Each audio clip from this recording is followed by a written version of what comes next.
All right, welcome. We are back, all right, and we're gonna be doing some more breakdowns. Haven't done one of these in a while, right? But yeah, let's. We're gonna be breaking down some of the Sixes games that I've played. I'm gonna get a couple games here that we've had with our Hack Pack squad, and then I might also do some LG games as well, moving down the line. But overall, I just want to do more of these, honestly, because I think it's good for everybody to kind of chime in and just kind of see like how I see the game, and then also you guys could give your own opinions as well, right? And I really want to make sure, right, for the guys that we're playing in, or that we're playing with here, making sure that everybody, at least I would say, you know, have those guys watch this, right? Just make sure you're tuning in, or just kind of looking back at some of these games too, because just to kind of see where we went wrong or what we did right and things like that. It's never a bad idea to just kind of look at yourself and see what you could do better, especially, right, for the guys that really want to up their game a little bit and be a part of a squad that's going to go on these deep runs, because that's what I picture, man. I really feel like we have the talent. We do have the team that can do it. We just need to make sure that we're going after it each time we play, right? So this here, we're going to break this game down. You know, again, I'm going to break it down the way I see it. You guys could also do it as well in chat, or also in the YouTube comments as well. I might turn these into videos too. Who knows? Kind of shorten it like each game, whatever, as we break it down. But basically, what's going on here, right? I'm playing center. I played center for all these games. We had Skillsy playing right wing. We had Kurt play left wing. And then we had Swaggy and Aero for playing defense. Cole playing goaltender. So Mr. Win, how we doing, man? All right. So the way we want to try to play this, right? Immediately, I'm making passes back to the point, because I want our defensemen, our two defensemen, they got to work on breaking out the puck. I think honestly, the way we need it, unless it's like a quick transition like this, quick play, take a shot, great move, right? Good shot. That's all you need, all right? And this is a top. I think they're a top 10 squad, to be honest, the team that we're facing. So they definitely know, like, they have the chemistry, the flow. They're a top team. Who knows? I mean, I don't know exactly what their situation is. Maybe they had some new guys play as well, but you know, this is a top squad that knows what they're doing. So the only way to really play against one of these teams is just to really have a game plan that everybody's kind of going for. So there was a pretty good play right there. Winning the draw, getting shots in, getting rebounds. All right. And the one thing that really separates the good from the average, right, is the communication. You got to make sure you're talking to your teammates. Other guys don't do that. So here, unfortunate, right? Our defenseman is unable to grab that, and that's why the guy was able to just charge down and get a breakaway goal. But that's not a problem. I mean, I think was mine. Did I do a stick lift? No, I just want to clean. But it was one of those things where, like, I wonder if my guy should be able to. Wait, you guys can see my cursor, right? Okay, yeah. It's one of those things where I feel like I should be able to aim this a little bit better. I was kind of like in between him, like more to the right of him. Yeah, you could probably go for that, and I think what he should do here is simply just skate more into it instead of try to wait for it to come to him, because I think he actually made it. He may have backpedaled, so he's moving backwards instead of forward. If he were to move forward here, he could grab it and then maybe look for either a nice little easy pass to me or somebody else, right, cutting. But unfortunately, it goes the other way. The guy's able to get a goal off it, so not a problem. All right, so here, this needs to be, I honestly think, you know, when it's not really established and we don't have guys moving, we just need to calm it down on the breakout, right? So when we have this puck, I would recommend him just turning straight back or dishing it to the other defenseman to kind of force the pass with nobody kind of moving forward, and therefore they're able to just get it based off a turnover. So great defense to recover, right? That's the main thing there. So again, two guys on him, right? It's not the best pass. That guy tried to sauce it with speed. We're kind of on him. Again, I'm trying to always pass it back to my defense if I don't have a clear lane to skate it out or anybody else moving. Quick pass up, quick pass to me. I, for some reason, wasn't able to do anything with it. That's a good pass by Aero back. But again, it's a lot of this is just simply going back and forth because we're not settling the puck down, and that's what we need to be doing more of, especially our defenseman breaking out the puck. And then here, one thing I don't like, right? So the puck gets here. This was based off what? All right, so we forechecked. Applying pressure, you do get the hit off, so then it would make sense for somebody else to rotate down, which is good then by Kurt to play that. I'm on this guy. We need to make sure we're marking this guy. Stick lift behind the net. I kind of wanted to just... I mean, I should have kept going for it, really. But I was trying to make my other guys try to handle it more as I'm just covering middle, because this is technically my guy here, right? Now, the problem is where, like, what is the issue here? All right. So we're applying pressure here down low, which is perfect. You know, that's why the pass made it to here. Teal then could also rotate down and also try to play him, right? Because there's nobody else in front. There's literally nobody else in front, so there's no reason to stick out in front. But the other problem is we have both our wingers down here too, and them being down here does absolutely nothing for us. I mean, there's really no reason for them to be down here. All right, so eventually you see, you know, Skizzy rotate back up, but this is the problem. Now you have two guys colliding with each other. And now, if I was Teal and I was trying to play this, I couldn't do that because my own teammates is in my way. I mean, and again, there's nothing that he's really serving himself, the whole team, by him playing back. Now he rotates back, but then, you know, and now they make a play back down low in front. Right, he does back check, and that's exactly what he needs to be able to do. But if he just stays, like, we need to make sure we're staying into our, like, in our zone. We have way too many guys, you know, just kind of in each other's way, right? And we're not sticking to our own zone, right? Because technically, I feel like it's man-to-man coverage in sixes, but it's also zone. It's through the lens of zone, is through man-to-man, or is what man-to-man is, I think. Threes is more like tight on guys, stick with them, wherever they go you go type of thing. Sixes, you can't do that because then you have like your winger down low covering this guy, and then you have your Teal defenseman up here. It's like, it's more through the lens of zone, and we just gotta make sure the zones that we're playing, you know, we just gotta know where our areas are and then mark our man through that. All right, so think here. So I got the penalty. What did I even do? Not sure why. Oh, it was through right there. Okay, so that was the stick lift that made it outside of the zone or outside the slot. When you do that, apparently, it's I feel like it's a 50-50 to be honest. Sometimes I get away with it, sometimes I don't. It's basically a stick tie, and you're not allowed to do that. Okay, so here then, this is where we got to make sure we're talking, right? So you always want to make sure the two guys that are defending are right by the net. They're in the slot, either side of the goaltender, right? That's like what you want. So if you had a defenseman that was to, you know, go to the box, you would then have your center play his spot. I mean, at least you would think. The centerman's got to have the ability to play both offense and defense.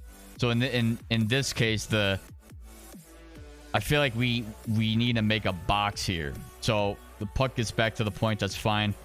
You would want then blue to then play up here, like top of the circle, kind of like a little bit outside the slot. You kind of like angles back and forth, whatever.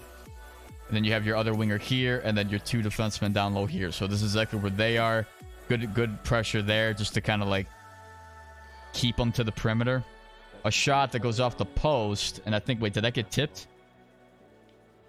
No, so, or actually, it may have gotten deflected off the guy. All right, so you get it out, and now this is where you got to quickly make a line.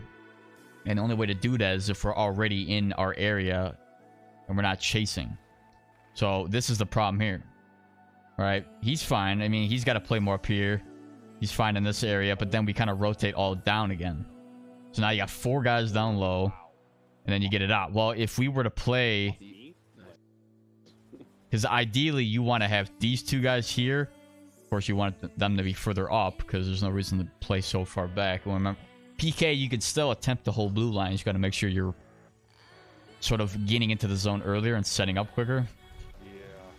So in this case, you know, marking this man here, this guy's gonna go here, so yellow can kind of pursue him. And then, okay, so this is good here.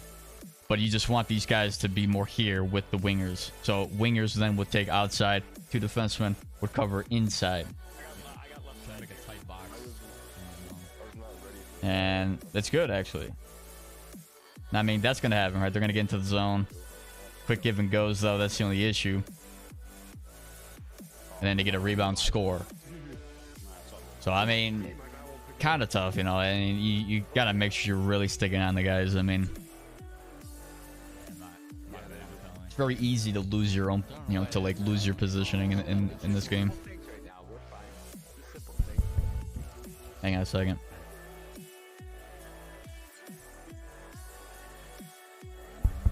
Okay, good. Wanted to make sure the mic was working. I remember last stream I had as soon as I started, it sounded like it was a robot or something, like it was glitching out, staticky type of thing. Make sure it's, I just want to make sure it's working. I'm gonna tie here. Kurt come in, skills streak up. So the comm here that I just gave was Kurt come in, skillsy streak up. So this has got to be a, you know, it's a set play. If you got guys, you know, 5 guys that don't normally play with each other, or even if you had a couple guys play with each other and the other guys not, it's always best to just give a comm in terms of what you want to look at. And I think the main guy that should be given that comm is the centerman. And of course, you're gonna have somebody else give, you know, chime in, say, you know, what's on their mind, and that's perfectly fine. You need teammates that are willing to talk. It doesn't matter which position they're playing. But in terms of center draw, you want the centerman to take control of that. And plus, he takes control of a lot of the rotations in this game, the transition game. The center's got to be the best player in that. So a comm here, let's see what happens. Goes in. All right, he lost it, but that was still a good play. If he were to get that, he would be able to pass that up, and then no problem. Okay, so here, now we got to form out a breakout. The problem here with this is that if we don't get this puck, all right, that's fine there. But immediately when that happens, when the puck's there and we're bound to get it by the teal, we got to make sure we're going right back to our lane. So it's not just zone coverage when it comes to defense. Center here, left wing up here, right wing up here. Those are the lanes that we take moving forward out of the zone when we break it out. And the problem is we got nobody on the left side. We got 2 guys in front. We got 1 guy to the right. The defenseman's perfect because he's that option for a safe pass. Teal is going to play it the way he wants to play it in terms of breaking it out. Good pass. And we eventually find our lanes, but there's no reason why we have to force a switch here. Especially when there's no real chemistry between these guys. I mean, there's a little bit, but not like they've played many games together. And that kind of screws up a little bit with how we're trying to forecheck because we're not in we're not in our lane. I mean, we have to trust each other when it comes to this. All right. Same thing again here. I mean, I could go all day with this. Now, yeah, we're overextending down low, but that's something that these guys got to work on. All right. So I'm actually not even in my spot. Technically, I should be covering this guy here if I'm playing red.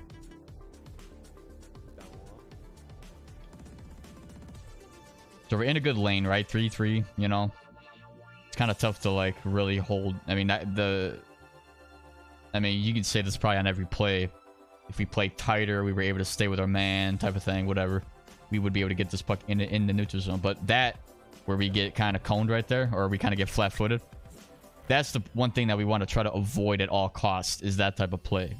And hell, I've actually done that more times than I care to admit, honestly. And I've actually done it a lot in LG, to be honest, recently when I play for them. So something I also want to look at when I'm playing, when I break down those games.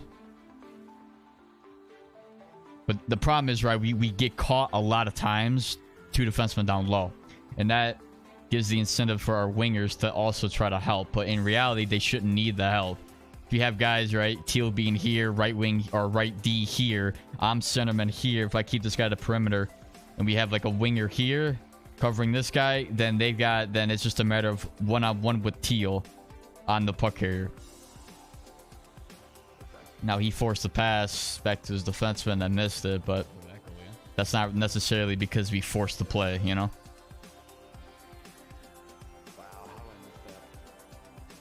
But overall, right, we don't want to go too much into the execution part, but just rather, are we in the right spot? And are we looking for the right plays? Because again, we keep getting coned here at the blue line, and that's more or less an easy fix. I mean, it's not as easy as it sounds. Just, you know, don't play so far up or something like that, or don't get coned at the blue line, right? How do you do that? You just gotta be a little more patient with the poke check. Instead of spamming it or really holding it out or trying to be aggressive with the blue line all the time, sort of pick your moments or work on also backpedaling while poke checking as well. So this is good, right? We have two guys, right? Two defensemen or two wingers at the point. We got the guys that are recovering, right? TEAL's playing a passive here, waiting for the next guy to cut because they've got a lot of guys in this area, right? Wingers helping down low.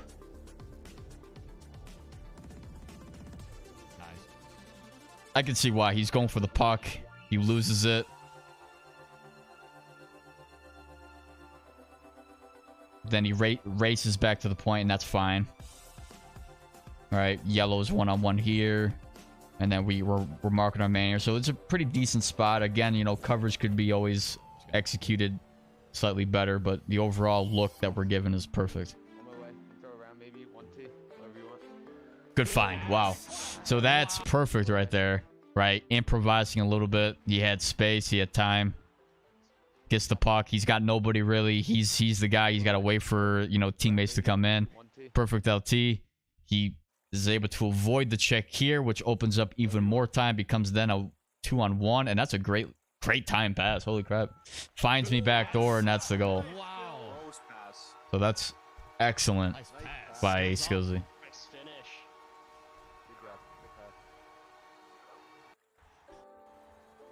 Nice.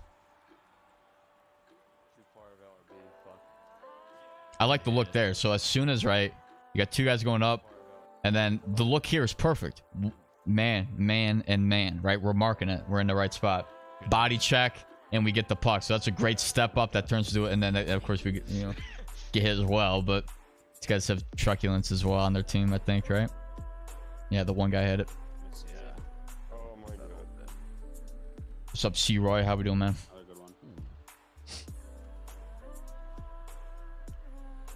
And again, see, this is the problem. I mean, the main problem with our defense is the fact that we're all in the slot. You can't play this like we're playing threes. This isn't, you know. That's like a threes mindset to just cover slot and let them go to the inside. You gotta mark a man. I mean, I don't know why that pass to the point keeps being missed, but that's not a force by any means. Like, we're not playing excellent D that's forcing that. That's just a missed pass by that guy. It makes it look like, wow, that was a great, you know, we forced the pit. No, it didn't. You didn't force any mistake there. That was just self-inflicted error. So again, we don't have winger on the left side, so I had to take that spot.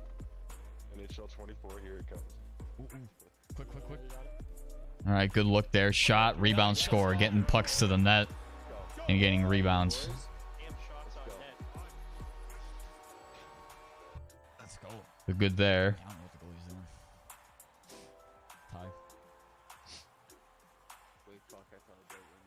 So here, yeah, we want to try to work it back to the defenseman as quick as we can. I think just overall, we need to get into the habit of, if we do not have a lane, which he could have maybe passed it to me early there. But regardless, right, we get this puck. There's not like an immediate pass, except maybe if he swung it right now. But we kind of stopped, so there's no speed anywhere. Immediately as he's getting this, I mean, I would be immediately trying to throw it back to the defenseman. There's nobody on them, so they can then reset it, and then we can get back into our lanes and format a proper breakout. Because otherwise, you know, you try to get them out while we're scrambling, and it's like there's no, you know, we try to force plays that aren't there, or we wind up getting hit or poked real easy. That's on me. But the main thing, right, from that period is we're forcing passes through. We're not in our lanes. and we're not covering in our zones. Like, that's the problem.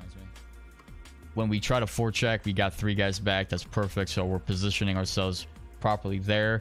We can execute better on the blue line, right? But overall, offensively, right, although we're not really taking control of the game in terms of offense or time, right? Because we only have 1 minute 5 seconds time on attack. They had 2 minutes or over 2 minutes. But overall, right, we got some pretty decent looks. But it's a matter of slowing the game down, formatting a proper breakout, like a quick pass. And the only way that we could do that is if I'm streaking very quickly down the middle, but they have that covered. And there's no real reason to dump here either, because unless I go for it. But we're quickly making a pass, and there's no real, like, they're closing it down very easily. And then they're getting behind us there. But then it's a power play.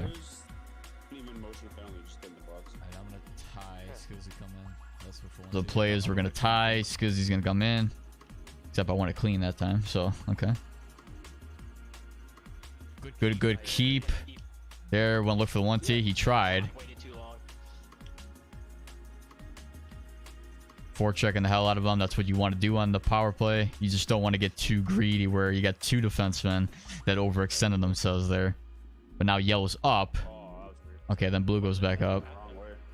So now we're forechecking, right? And that's technically what we want to do. We want to force the play with blue on his side. If the other defenseman had it, you would hope green would get there. But a lot here, man. Again, it's just like we gotta just stay in our lanes, right? We get the play there, but there's nobody to the left here. Like, this is wide open ice that we're not, you know, utilizing here. We just have everybody here on the middle to right side. So I eventually try to, you know, occupy that space, but there's no real prime reason. And then we get a lucky break, 50-50 puck that we win, passed on low score. I mean, it wasn't like, it's not like a pretty goal, but because that's 50-50 with the puck battle there. Like, we want to be trying to execute as many 100% plays as we can. Like, when we make a pass, it's 100% that we're going to get that puck, or, you know, that's not 50-50 we're battling all the time. You want to limit that, because that could go either way.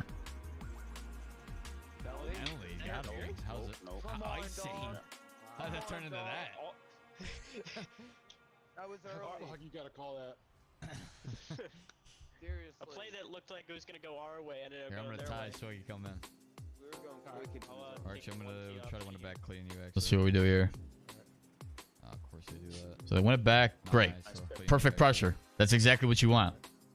In the defensive zone, you got 2 wingers, pressuring the hell out of them. And guess what? You wind up forcing a turnover. Now it's back the other way. 2-on-1, 2-on-2. Looking for the 1T. That was a good back check by the guy, though. But that's a good look. Perfect look. All right. Good look here. You would expect me to play a little bit tighter on that. So that's not just an easy reception. Good back check.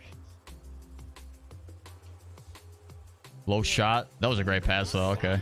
Good play. So a little rotation there, I think, too, right? Because yellow was up. I was able to see that. This is exactly what red's got to be able to do. Is when a defenseman goes up, typically you want the centerman to rotate behind them. You would want the wingers to be mainly focusing on offense, pressure. If they have to worry about rotations and stuff, it's going to wind up not working out at all.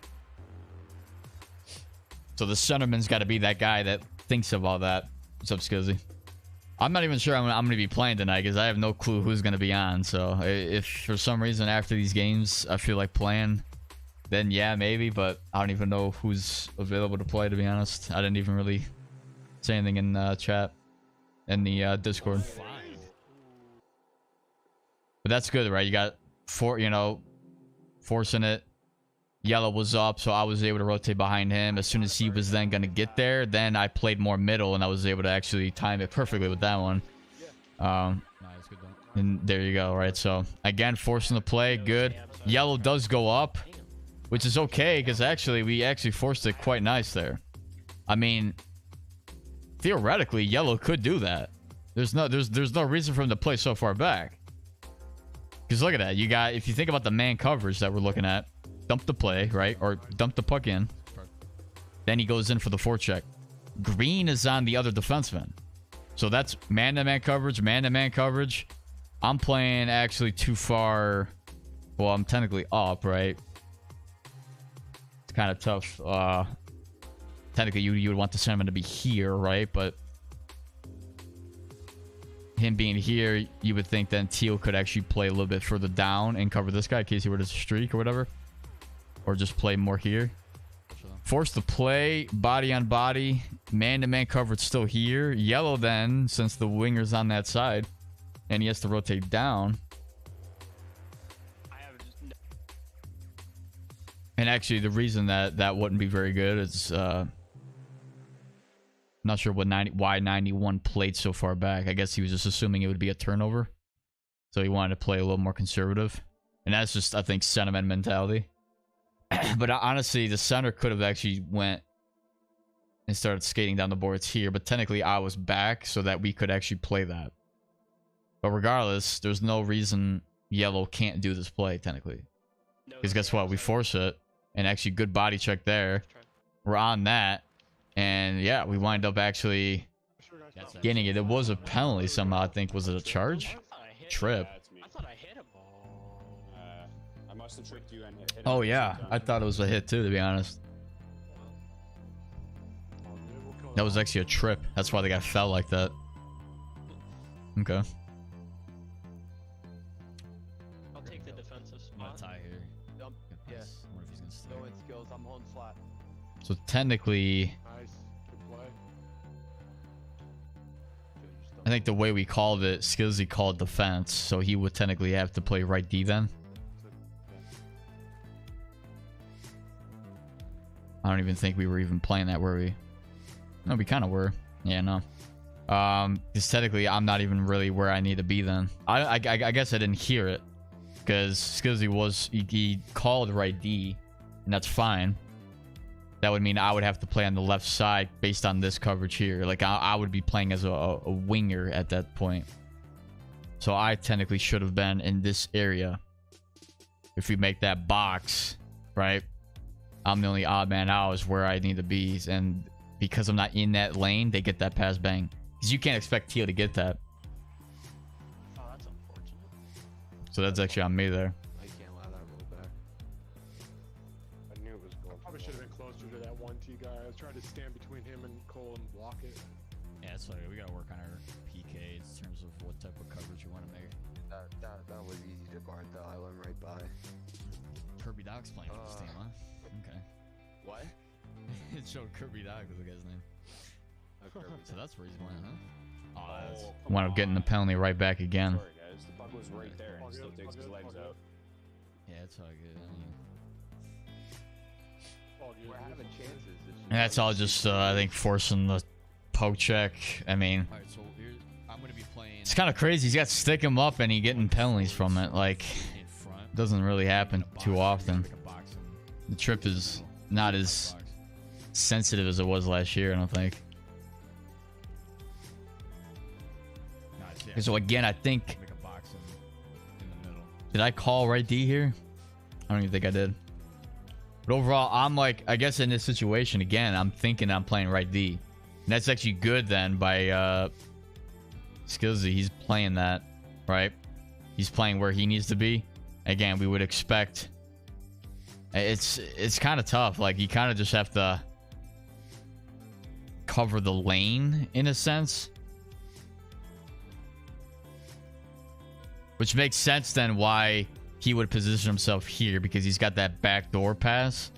And I'm playing center here. You've got a mark there. You now, in this case, you don't want to play, you know, really tight on him. You want to play more centered around the slot in this case. Nice. So it was actually, yeah, okay. It was actually good position by everybody there. You're slightly ahead of us, and Oh, come on. we're covering down well. So opposite side wings got to play like more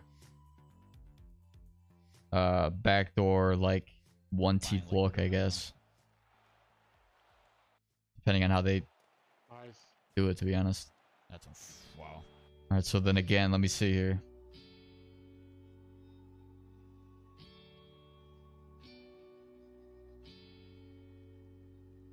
It's kind of tough to really say, man, because Now here we gotta work on making a line. see, this is something that I would need help on as far as guys that know how to play PK, because I'm not entirely sure where we should be positioning ourselves here. Because like, you can't play tight. You have to play like you gotta almost cover 2 lanes at one time in some cases, and you gotta anchor 3 guys to the slot. Technically, they got 5 guys out there. You got 1 man that's got to be covering. Like this look here is one that you don't want to have a winger tight on, because you technically can't, because then you're kind of leaving the box. And yeah, if he gets this pass, I mean, that's just how it is, you know. You kind of just want to like anchor yourself to where you're in that lane, but also there to support here. Like this is where the case of having our wingers down is perfect, because it's PK. But I'm confused as like, if they got 3 guys here, you know, you can't really, you kind of have to man mark them, but not really, you know, you really can't, because otherwise you have just 1 guy here straddling 2 defensemen that can take all day to take a shot. So it's like you kind of have to mark him, but not super tight. Like he's got the shot lane, and then he's got this mark here in case this guy were to take it down low. But then I still don't know if they were to play like down low here, how would we rotate them? I don't know. That's something I would need some help on, honestly. Because PKs, I think, is, I mean, you got to play like the most conservative, but also with the sort of like ability to like pressure them at the right time. You got to like pick the right moment to do that. 3 guys in the slot. There's the rebound. So now we got the guy. You know, now we got Yellow coming back out. I mean, I don't know. That's tough. I don't really know about that. How to play PK really, because they're gonna give different looks. So it's like, how would you make the adjustment on the fly? I'm gonna tie here. It's gonna come in. Kurt Street. But as far as like 5-on-5, it should be very simple. Oh, I got pushed. Wow. Like I try to like, you know. Then like the offside and no like interference, nothing. All right, so that's good patience, right? Called it offside and no like. Quick pass. That's perfect. That's exactly what we want from Teal or from Swaggy, and then Aero gets it. All right, I think, yeah, he's making the pass there. Right, I could have probably taken the lane more outside, but I think I was just trying to get on side here, then force a pass, and wasn't quite the I'm injured. I don't know. good play there. Good save. Save. So then again, there they go. A good pressure. See, Up now. Skizzy's exactly where he needs to be a lot of the times here. Good save. Problem is though, we you know, like this is left wing here. He should be covering that. The reason I'm really like on it is like, the reason I'm really calling it out is because that's like everybody else, you know, like we're in our zone where we need to be. We could, you know, we could always just get better in terms of the individual performance of that, right? But in terms of being way out of position, that's just fundamentally not in the right spot, and that's why I'm calling it out so often. But that's good recovery there then by Skizzy to force that, because it then eventually went into his zone. But we need the other winger there. Like, to not have that and have him play down low isn't really helping us. So this is, I mean, that right there is just overextending at the blue line, right? So we force the play here, right? They make a cut, they make a pass, and that's fine. But then it's just a matter of staying more to the middle, keeping them to the outside perimeter as much as we can. We overextend, and then I actually overextend too, because I'm trying to play that when I should have just played more central. Great block. Nice block. Nice play. Got it. Stumping it. But again, don't look at the overall performance of the team in terms of how wild we are. Because I feel like that's gonna happen just based off the chemistry not quite being there. But I mean, I think the best player right now is Skillsy. The way he's like all over the ice playing exactly where he needs to be.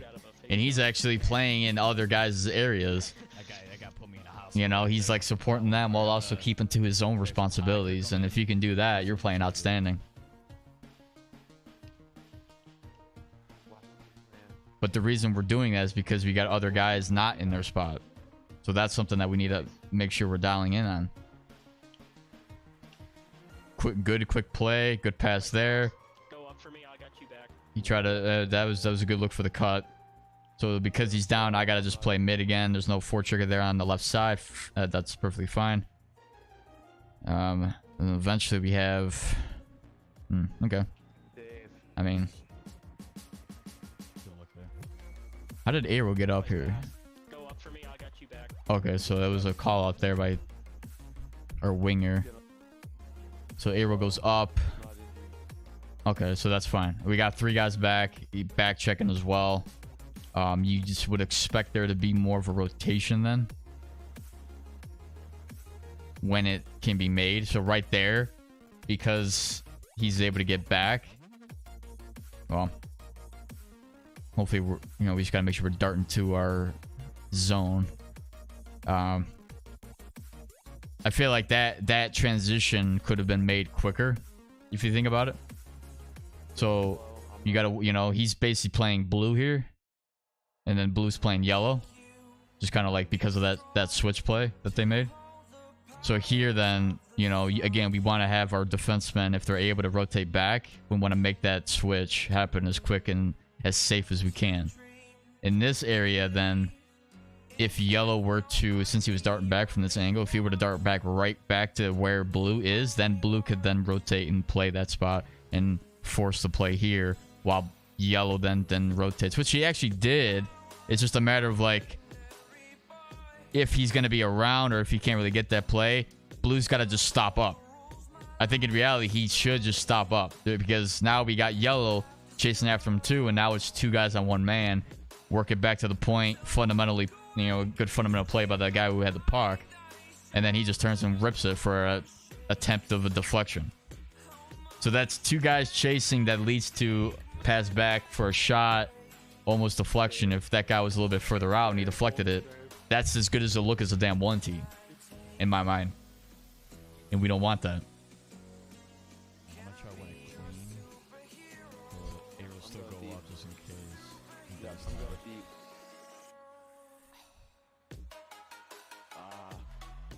Yeah, so that's tough. I mean, it's a matter of like going for it, but then trying to just stay like, there's really no way, because it's like a 50-50 every time you go for the damn neutral zone or face off. So he goes in for it, right? We're trying to get yellow to go there.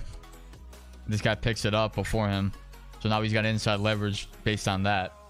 And it's like, there's really no way else to play that. I don't really know how to do it better for that. You can go for it, but then not risk inside. I mean, I don't even know how you do that. It's a matter of just trying to win the draw instead, I think. And then now it's just a wild chase again, because of we're not able to just quickly rotate back to our lane. So that's my guy right there, that cutting guy, this guy who cuts.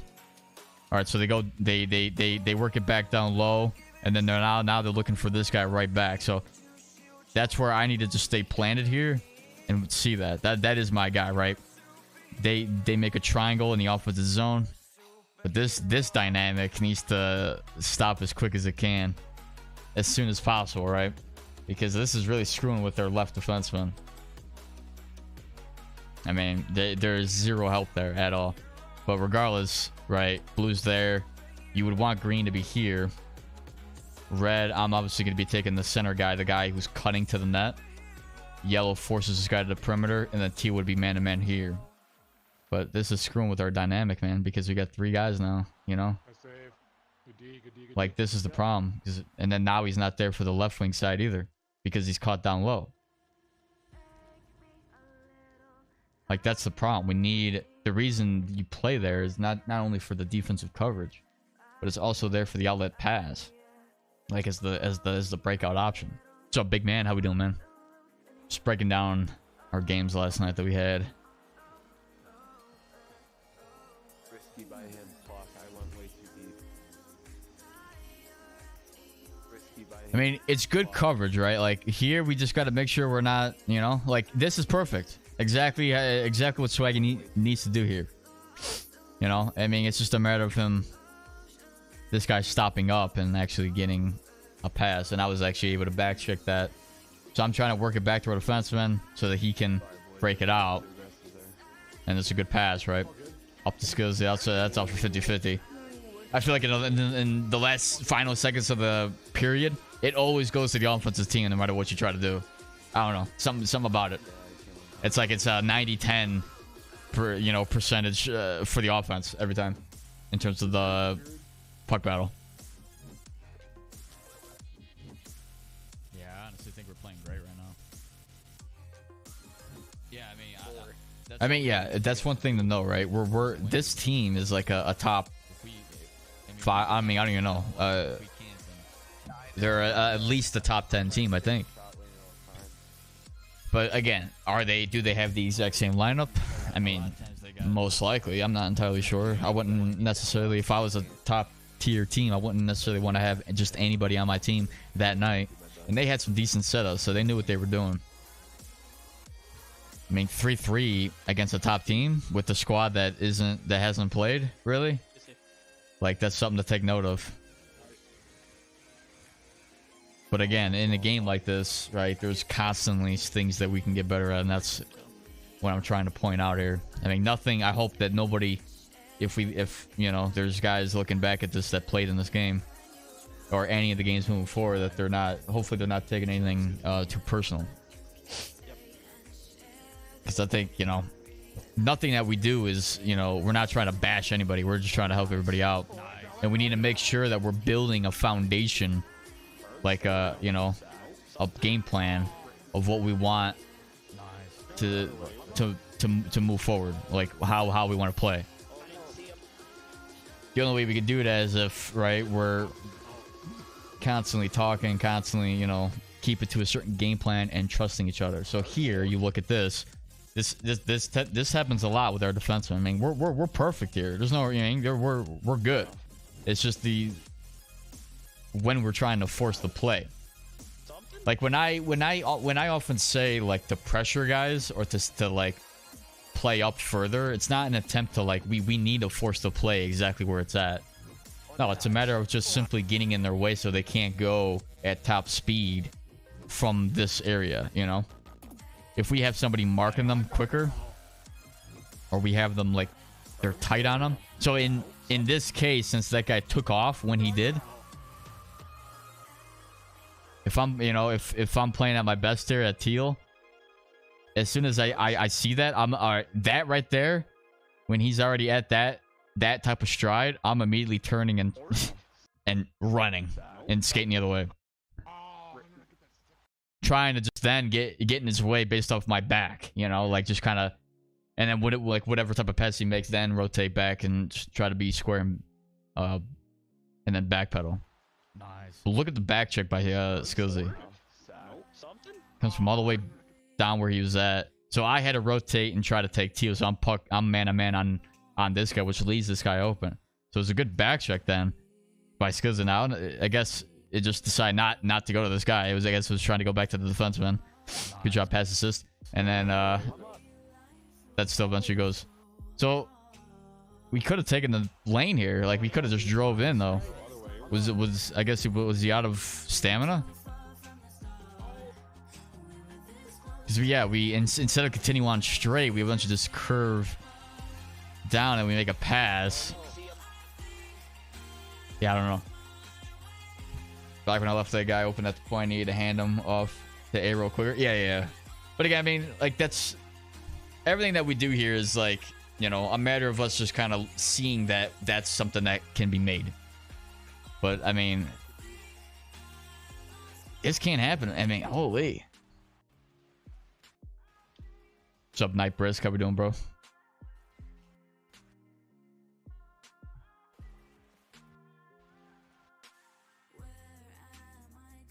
Okay, so the reason I'm doing that is because I'm assuming he's gonna make a pass here, and I'm trying to cut it off.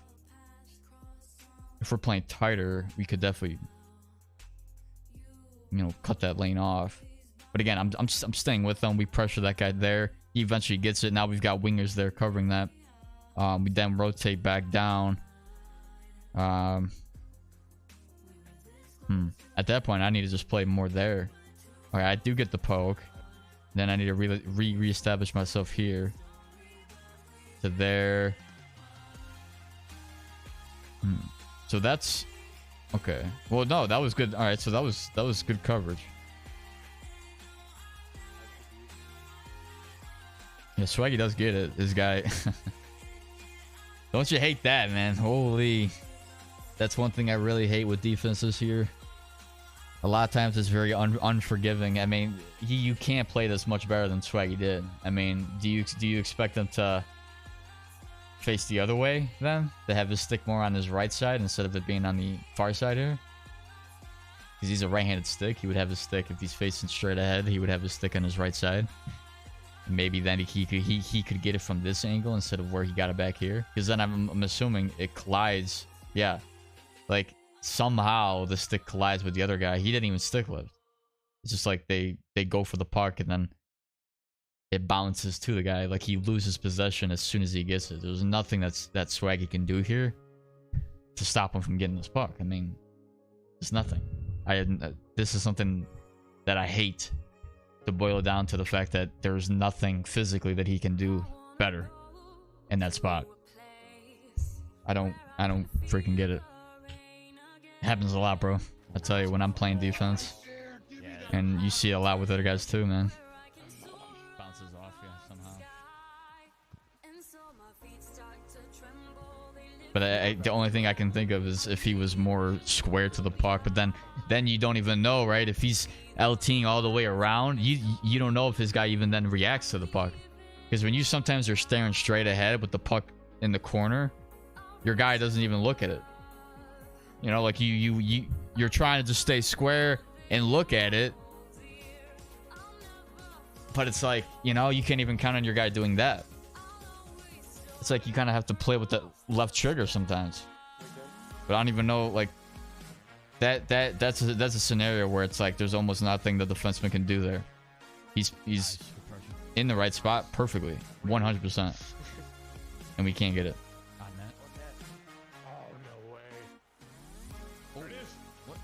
So that's a good look, right? We're getting quick passes.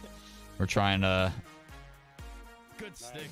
Yeah, I think this is when I broke it down and it defied space and time itself, right? So literally, there's no way, based on this picture right here, that Swaggy should be able to ever get his stick on it. But of course, this is EA Sports, right? So it's in the game. Anything's possible. Somehow the shot's released and his stick can actually move quicker than the puck itself, and it zoop, it moved faster. Like when you slow it down, his stick speeds up faster than anybody else moving. I have no clue how your guy. That little motion right there, it moved faster than everybody else. Honestly, I have no clue how your guy. Right there, that sped up, and that wouldn't. It just makes absolutely no sense. He's technically beaten there, right? But he, you know, that's a luck poke check.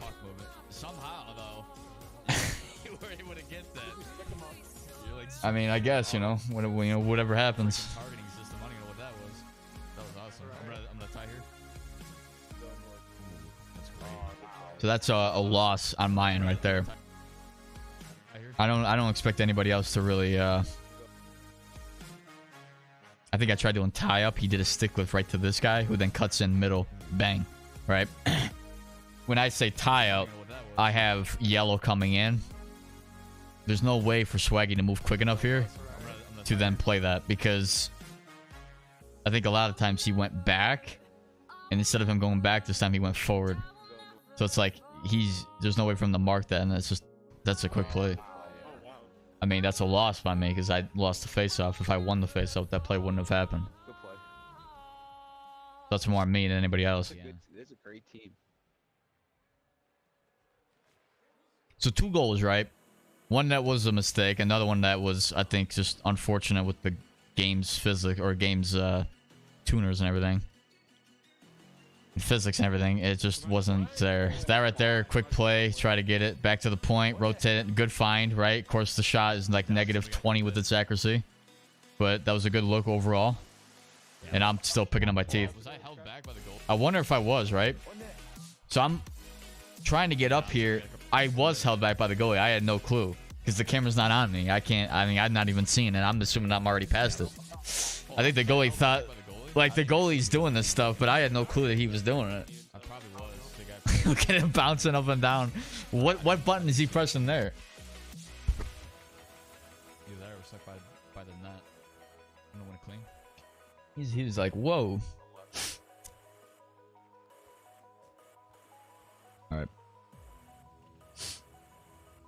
Yeah, so again, now we're starting to see a lot of the same stuff, right? Get beat at the blue line again. Now we have to rotate down. I think this is what's given our left winger the incentive to actually play down, because he's seeing, right, that the defenseman was beat, and therefore he has to cover that. And in a lot of sense, that's a rotation that can be made, but as soon as then TEAL gets back up, and okay, so that's good. He rotates back up.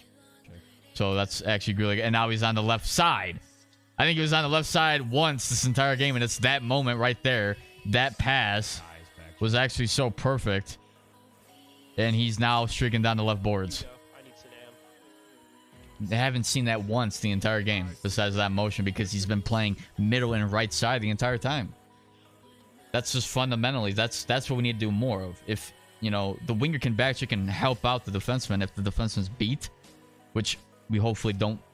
Hopefully it doesn't happen as often as it's seen moving forward. But then as soon as that defenseman comes right back down, we need to make sure that we're rotating back to our spot. All right, so Yellow's playing up now, right? He was basically playing as a winger. Now we got 3 guys back still. We're good. Good poke check there. Now we can rotate back. So now Skizzy then should be immediately darting back up, which is happening. All right. Now in my opinion, he could have bull rushed this guy right now. There's nothing stopping him. You got 3 guys back. If they were to dish it back there, fine. Then he can rotate and just play that. What's up, Quad Storm? How we doing, bro? Y'all stay faithful out here? Every day, man. Every day. Keeping good spirits and everything. But that's okay. So we're seeing the dynamic of rotations in place, right? It's not always me that has to rotate, but if it happens, it happens, right? So I'm beat. So it's, you know, we were all beat. That was good by Yellow to pressure that.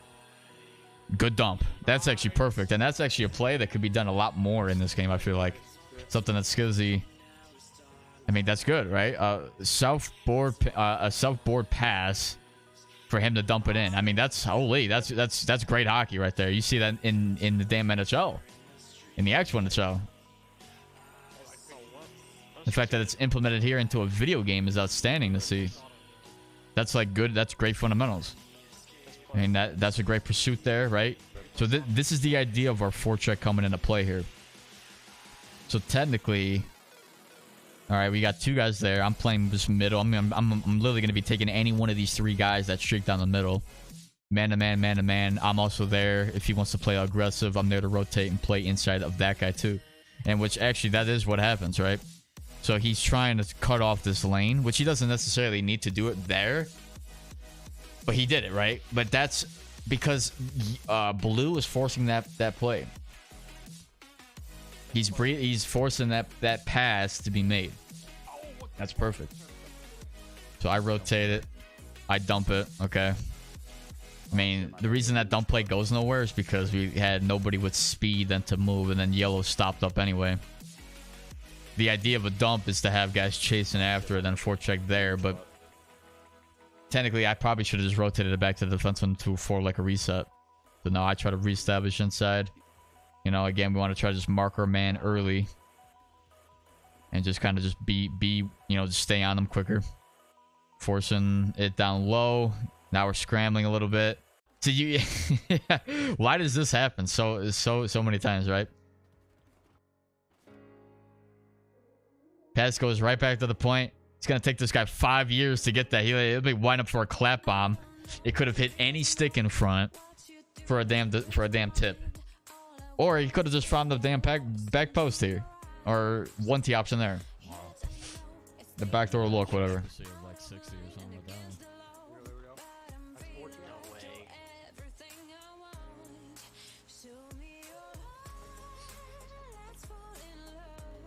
That was a tough spot. Yeah. Nice try, guys. All good.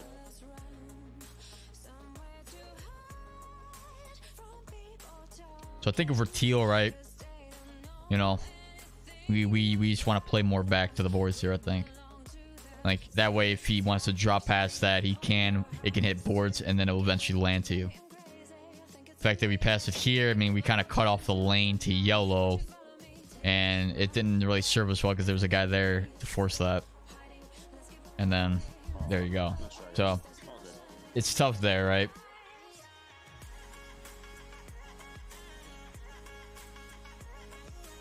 But again, you know, 3 goals in the third. It was 3-3 going into it. It wasn't a bad game. It was just simple mistakes, you know, like that, where it's just, it ends up in the back of our net.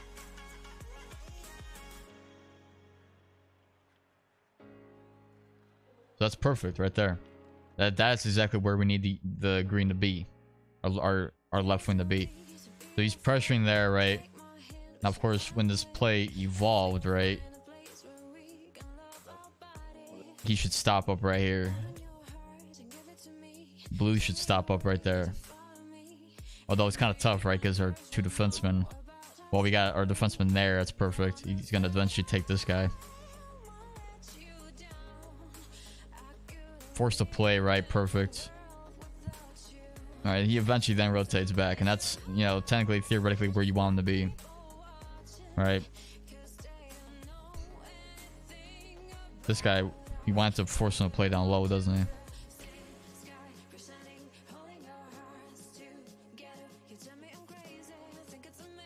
See, the reason we need trust here, and the reason we need these mistakes to be made, is so that when you look at how we're covering, where yeah, we're not always tight to somebody, but we can't, just because that's happening and it's not solid down here, doesn't mean that we need the extra help from the wingers.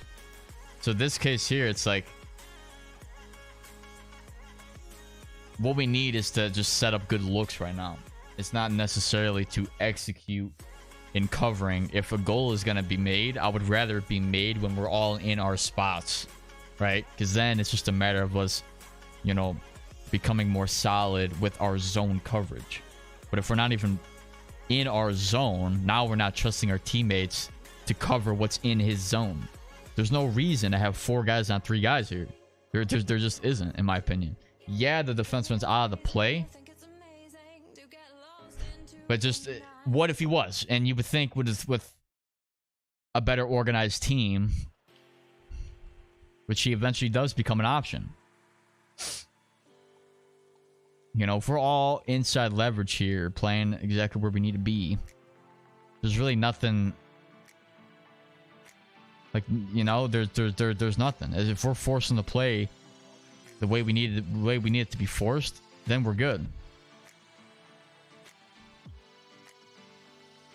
Nice stick. See, great poke check, holding inside away from the cut, and then there you go.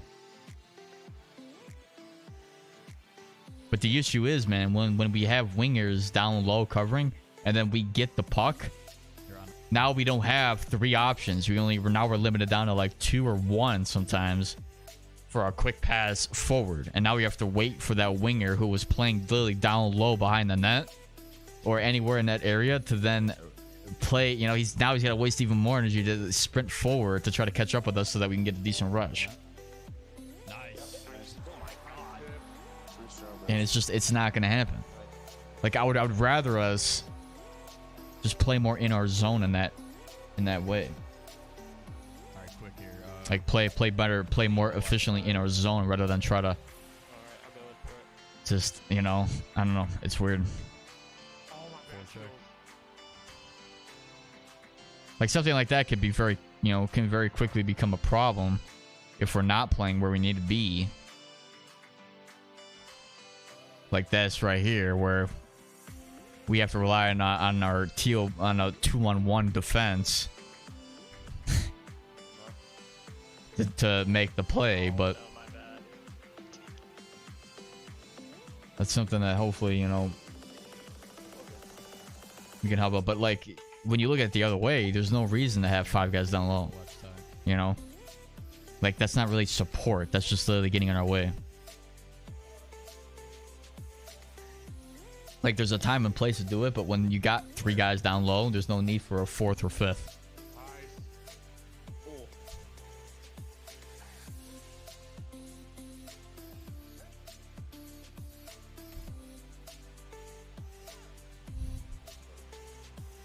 So the game eventually just kind of crumbles down to an end. There's no real format to anything as we're looking at here. Yeah, we're going up. We got to force the play. We're down by 2. You know, do as much as we can. And then this is exactly how it's bouncing to them. But why do you think it's bouncing to them? There's nobody in a good spot here, really. You know, we're playing inside there. We chase down low. We got a winger down low. We got a winger up top not doing anything either. I think we assumed we had the puck. And then we got red also down low. We got teal colliding with our goaltender. And then the puck eventually is going to bounce to them. Why do you think that happens? Because nobody's in the proper spot. Like 0, right? That's the problem here. So if we're going to complain about bounces or anything like that, we're not playing the best hockey right here up front.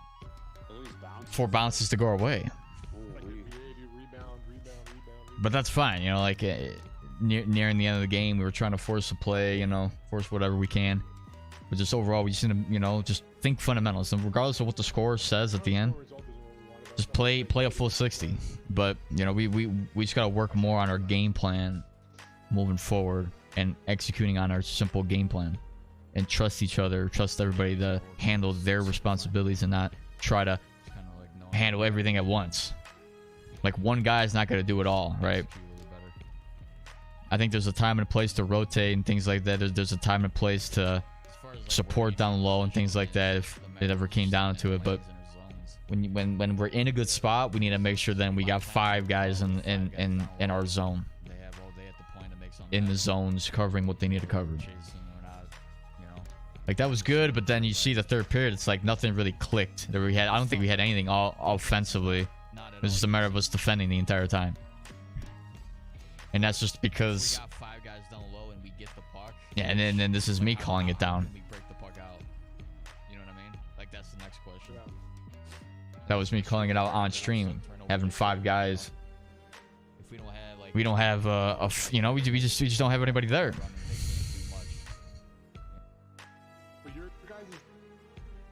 Okay, so now what I want to do, open up another tab here, is actually go down to my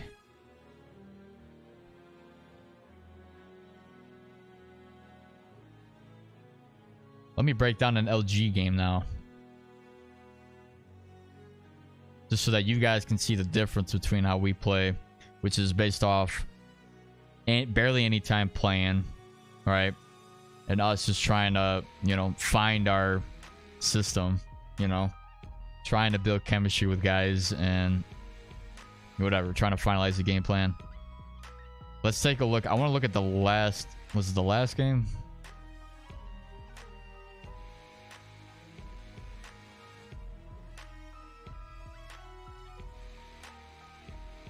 Let me look at this game, actually, the third game that we had,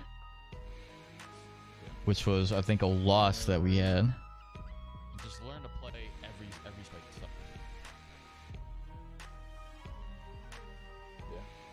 Okay, so now I'm going to be playing left D here. Let's take a look at how I play defense with the LG squad. Which overall, I actually looked at my LG week 4 report card. How they give their analysis of how you played. I had, I think, the worst rating out of the 4 weeks I played. I had like a D+ overall. So 2-1-1, I clearly didn't play well in those games still. So now here we go. So what LG does differently than how I organize my team, or how I try to format the squad, is by this LG does a trap system.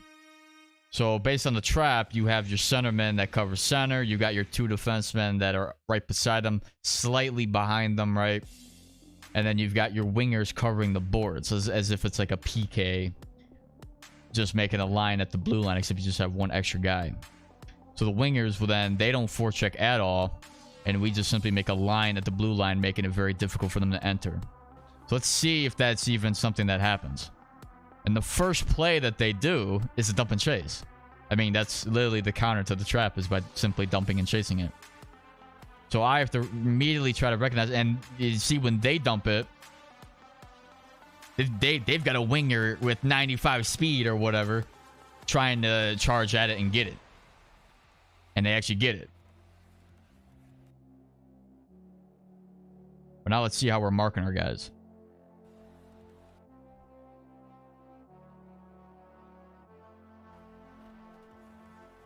So I think what I was looking at here, all right, because I'm playing teal here, is this guy here. So they have, no, we got, you know, 2 guys down low in the same spot, 1 guy in front. You would rather, you know, this would probably give the centerman the ability to then forecheck this. Like he could bull rush this and hit him, or at least force it, whatever. While I then play this winger that is trying to play here. You know, because there's only 1 guy in front. There's no reason to have like 3 guys in front, you know? You know, so green's forcing the play, and then they wind up getting a 1T off it.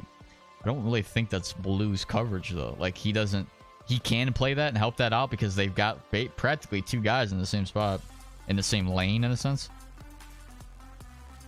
But this just has to be better marking of our guys down low. There's no reason to have blue try to cover the high slot 1T. At least I don't think. Okay. And then quick play. That's, I mean, in terms of offense, I can't really say much, right? Because these guys do their own thing. I'm mainly just focusing on the defensive aspect of the game. So it's a quick goal based off a quick transition. So the problem with the trap is it can't be done every game or every single play. Like, this is a quick transition. We got back checkers, right? When you forecheck, right, and you the way it compares to my style, when you have 2 wingers that forecheck and the play and the pass gets behind them, right? There is no problem with that because they are still back checkers. They can still back check and force the play from the top down, as long as we stay in front of our man and they eventually then come to meet us. When it gets into the zone, we're forcing the play from the opposite angle. Here, though, you can't play trap, so we're literally playing that exact style. Again, back checkers, and then just try to get to our lane. But this is just such a quick play.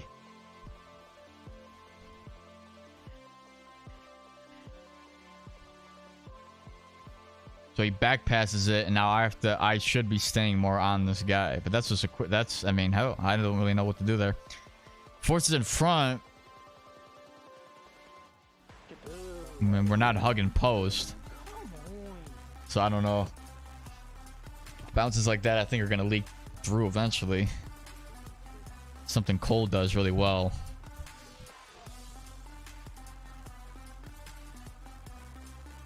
But it's a different goalie. Alright, let's see what we got here. So they have their own setup. I'm just playing point.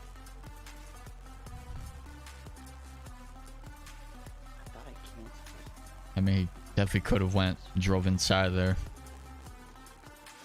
I try to force it quick, but there's no speed there. So I think actually, in terms of the breakout, something that I need to get better at myself, right? It's just being more patient. I mean, yeah, green is like open, but that doesn't mean I have to swing it to him. There's no, if you were to like bolt to the boards here, then I could swing it. And then he would eventually maybe be like over here with a little bit more speed, but I mean, it's not a bad play because then we get it in deep and we actually get the puck, right? So overall, green definitely made something happen with it. But again, we can't play. This ain't the trap. We're making a damn W as opposed to an actual line, right? But we can't make the trap in this situation. You just literally cannot. So in this case, you would rather have blue. In this case, I would say blue would then be the guy to rotate and play center, at least until red then gets there. You know, there's no reason for him to play this area unless I then play. Am I a free will to play tight here?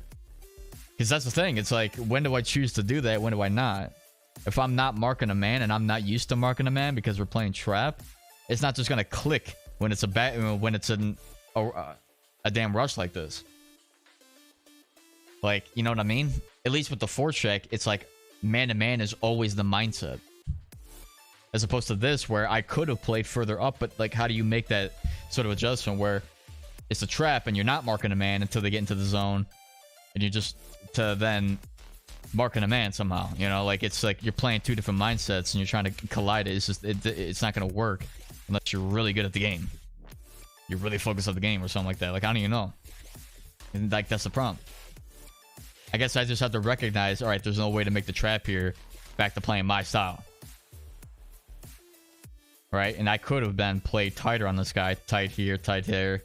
We're back checking there. I mean, I could have forced the play here. And I'm actually playing my spot. It's just not in the trap situation with the rest of the team. And it does become an outside. But in terms of plays that I should be the one forcing, you know, I'm not able to do. I'm not able to do that. Okay, so now that should have been an immediate trap, right? I mean, I'm just trying to figure it out. So I see this guy here, but this would technically be where green would be if it was a trap. I'm supposed to be right here. I mean, I force it. Spike right now is super bad. I don't know what spike started. So body check there. And offside. Okay. And there's a lot of offside here. I mean, we definitely holding the blue on it, I guess. But it's just not exactly as clean, right? When you look at it in terms of the trap D. Hang on a second.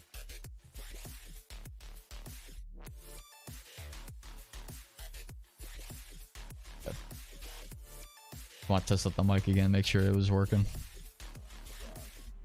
Interesting play.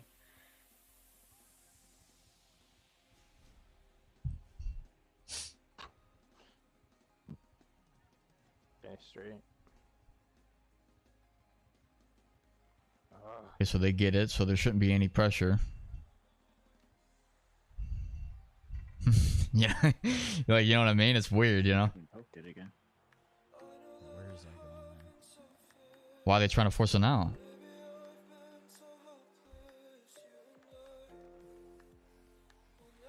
I don't know. I shouldn't be asking so many questions, right? Oh, nice play. All right, so that's good pressure there. 3 guys at the point. That gives red the incentive to go up and pressure that, and he can. And that's what he did, right? Now we have it. Now this is where they send one guy. Okay, I make the right pass there. I hold blue line there. Good send. Okay, great play there.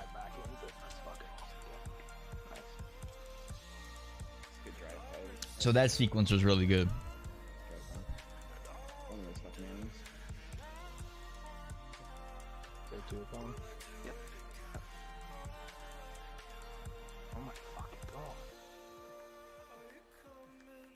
Yeah, it's kind of weird, man.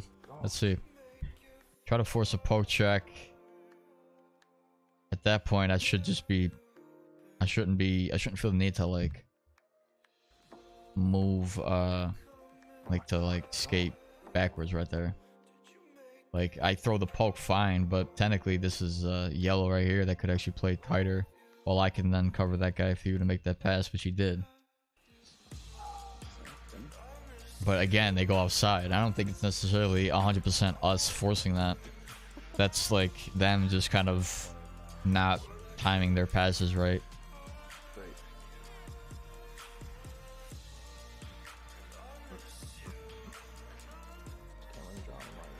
So tic-tac-toe to then a dump. They send 2 guys, they get it. So that's immediately the problem with the trap. There's no pressure here. Whereas we would have a blue, a winger right here, making sure that pass isn't able to work. And they go tic-tac-toe to then a dump. And then this guy now is driving, and then now this guy's now driving. And I'm caught between trying to hold blue line and then now having to turn and skate to the corner. And I get it, then I lose it because they send the second guy. And he gets it, and then work it back to the point. And we've got 5 guys on the slot. I don't know what's going on with the right Ds when I'm looking at these games, but they keep missing the puck when the pass is back to them. Like, that's not a force by us. That's just weird on the game. Like, we're not getting it. Or they're not getting it, you know? So... yeah, we often get caught with this a lot. Now, see, I'm trying to compare the style between my team and this. You know, the team, you know, both of the teams, the way they play. Winger caught down low, back to the point for a shot. We stick tie, which is perfect. But how come I got called for an interference last game with that? That was an interference when I played that. I see. And in this case, it was perfectly reasonable. That's outside the slot, perfect spot, exactly what it was. So that's just the game being inconsistent there. 50-50, I think I said that earlier, right? Wingers are way too aggressive. It happens a lot, you know? They feel the need to do more than what they're doing. And the thing is, right, wingers don't typically, you know, play defense. Like, they're not in the art of coverage, you know, in terms of like one-on-one, man-to-man coverage. You know, even in threes, you wouldn't necessarily see that a whole lot. You know, these offensive-minded guys, they just simply want to play, you know, I guess, like, I don't know, they're just kind of trying to cover what they can instead of like really locking on to who they need to be locking on to. You know, like, cause they don't play cover like man-to-man D, you know. They're just kind of covering lanes, and it's like in the right spot, the right time type of thing is what it seems like for wingers. As opposed to what a centerman and a 2 defensemen have to be capable of doing, which is when they mark a man, they have to stay inside them and just follow them constantly. Wingers are kind of all over the place, then they have to rotate up, and you know, it's like there's a kind of, I don't know, there's a lot of symmetry with that. Get there, you fucking silly bitch. But now you see the difference here between how we were playing. They've got the wingers, right?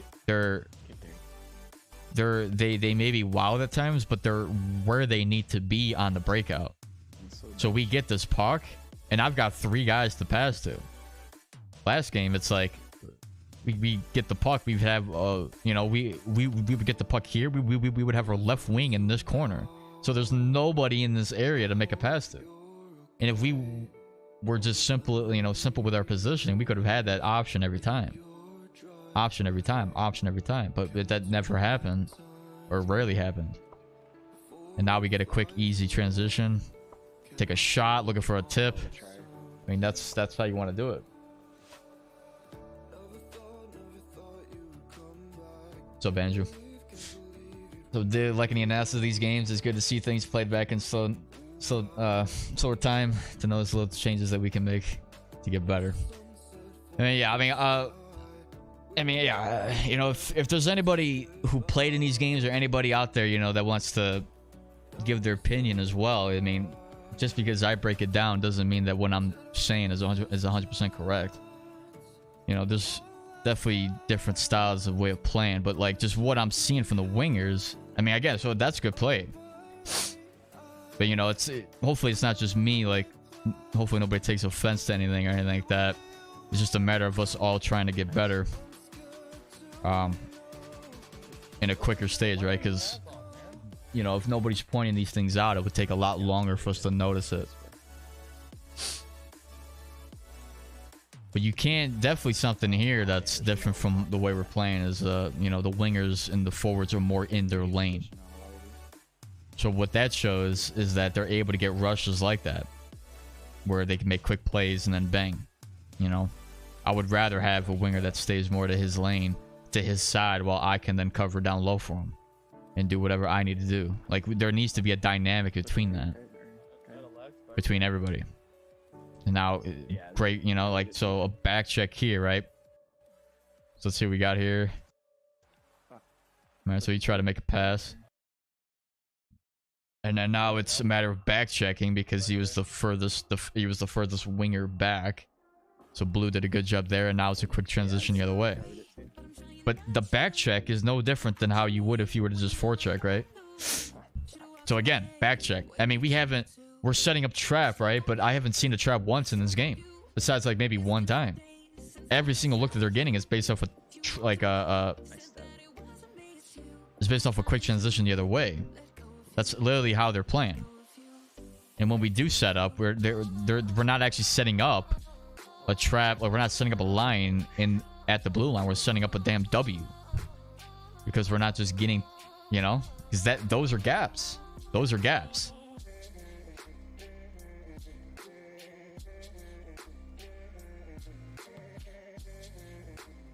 Okay, so that's that. When for the few minutes I watched the first game against the top team, good idea to reset back to D rather than force something. Also for the winger to not come down too far below hash marks. Yeah, I think that's just, you know, something that needs to be understood by everybody playing in these areas, right? We need to make sure that the defensemen are controlling the puck on the breakouts. Like, that should be something that they're constantly getting reps on, is the ability to break out the puck, right? If we don't trust that, then we're not going to be successful. We're going to have 2 lanes or 1 lane to go by if we have a winger or a center trying to break out the puck every time. We got only 1 lane or 2 lanes, you know? But if you have a defenseman who's able to do that, now you got 3 lanes, 4 lanes, you know, you got all these options that the defensemen are able to actually do utilize when they are breaking out the puck. And plus, when you talk about the wingers, right, staying around the hash marks or not below it, now they're the first guy to then be able to get that puck on the breakout. We have that lane of that option available as soon as we get the puck, instead of it having to develop because we have wingers caught too far down low. Again, and I don't care if we feel the need to pressure down low. That's not going to help us in the long run.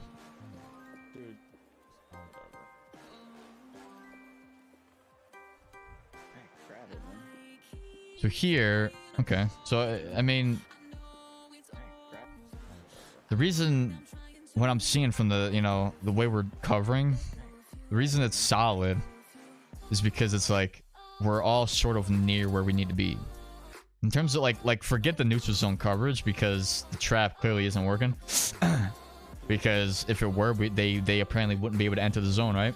But again, we're making sort of a W here, an X going across. So the trap's not really working. We could have maybe stepped up here at the blue line, lit this guy up. That guy would have been dead, injured, probably a board too, who knows. But we felt the need to play back, which is fine. But then you see, right where the winger needs to be, the puck magically finds him. If we have a winger down low here, and the puck goes back to the point, well, he's got now the defenseman's going to get it. He can circle it back. Now he can take a shot. Nice. So because he's there, he's getting that puck.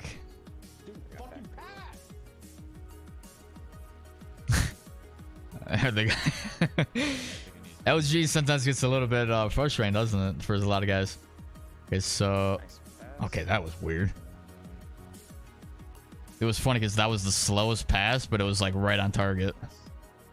Like I was expecting it to go to the winger here, or to the left wing, but instead I'm like, you know what? Let me sauce this across, and it's right on target for him. Like, whoa, okay.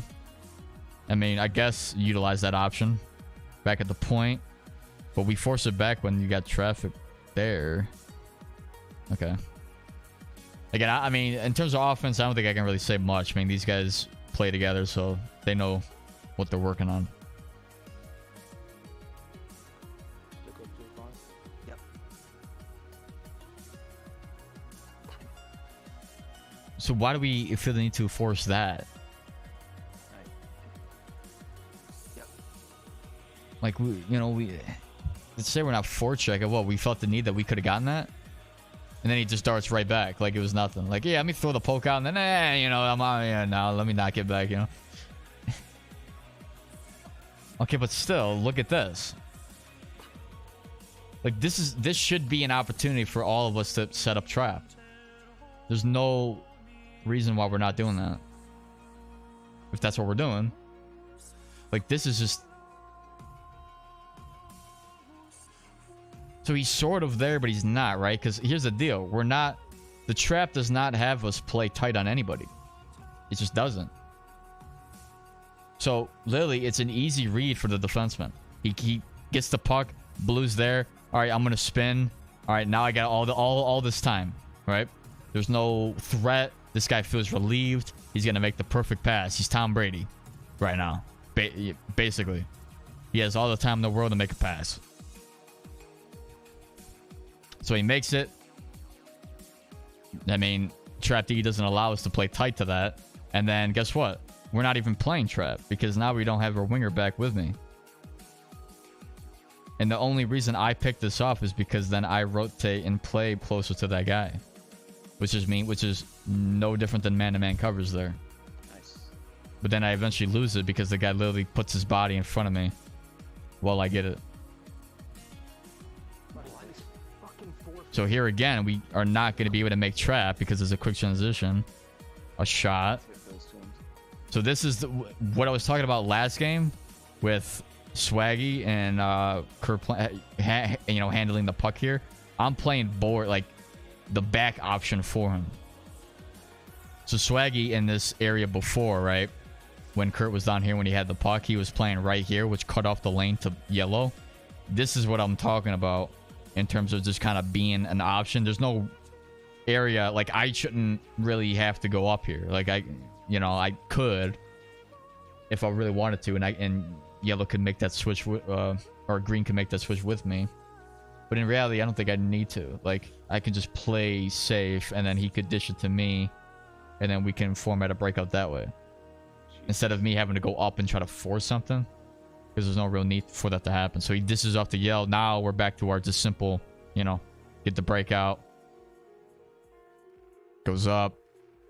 But, 50-51 right there. It's not really... That's not where that's supposed to go. So I'm not playing tight because I'm trying to play trap and... Okay. So right where Green's at, exactly where he needs to be. Right? He's there. Marking his man here. Anticipates the pass. And bang. So what would happen last game is we would have our Green try to hit this guy down low or try to help us in the slot, and now this lane's wide open. Now they can cover, and then he would probably, as this guy gets it, he would then try to dart and try to get him as if he's forcing the play instead of just being there right from the start, and then goal. Let's go. So exactly where the wingers need to be is right around top of the circle, to the point.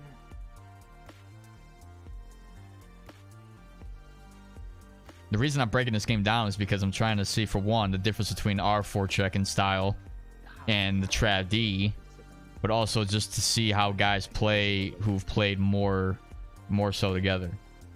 Because apparently I'm the only change from last season.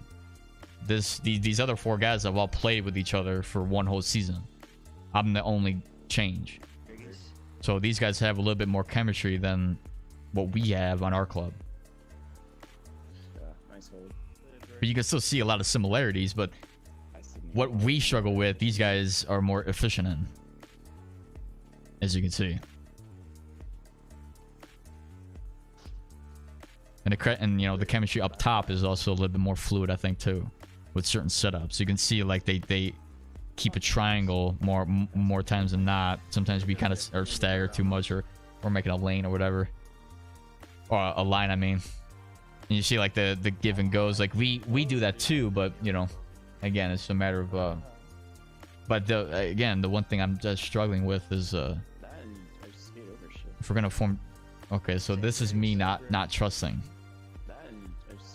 So technically, I mean, what the dump the play here, don't they?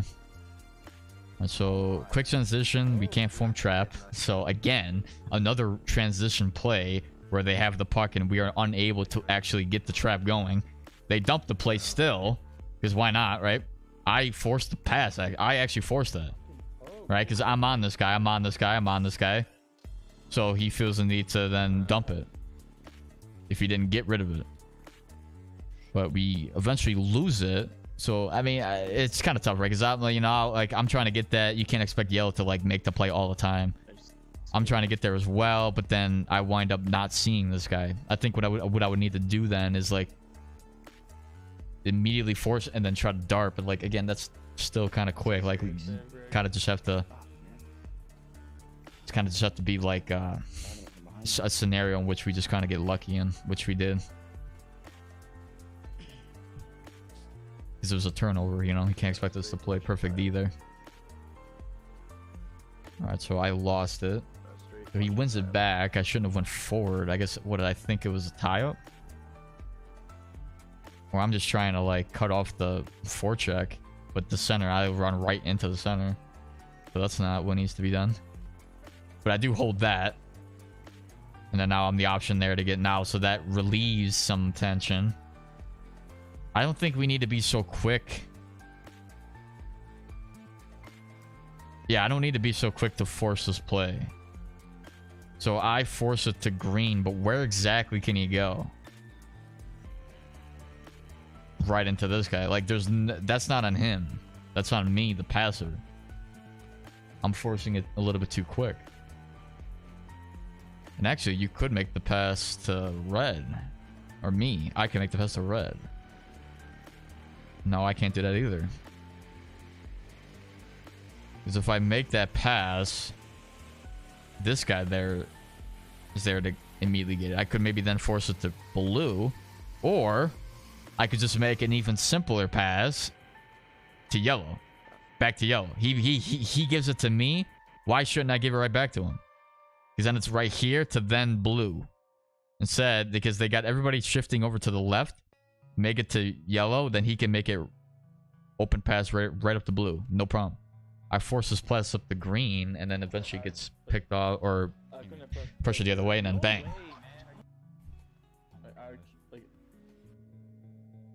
But that's still, I mean, a tough cover there. But that's it's a turnover. Sitting right fucking there. God damn, killing ourselves, man. Yeah. So that's unfortunate. I didn't have to force that. But that's definitely something. Because, like, here's the deal, right? What I'm not currently comfortable with is just the style that these guys want to play. So these guys are all darting up. In my head, I'm like, oh, I have to force this pass. You know?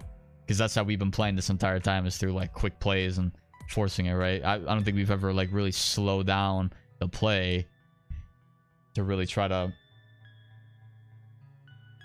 you know, just to like look for a better read. I'm always constantly, when I get it, forcing it up to these guys quickly instead of just taking my time going through my own progression and then finding the open teammate. Because I think there was a couple times, right, in when I was practicing with them,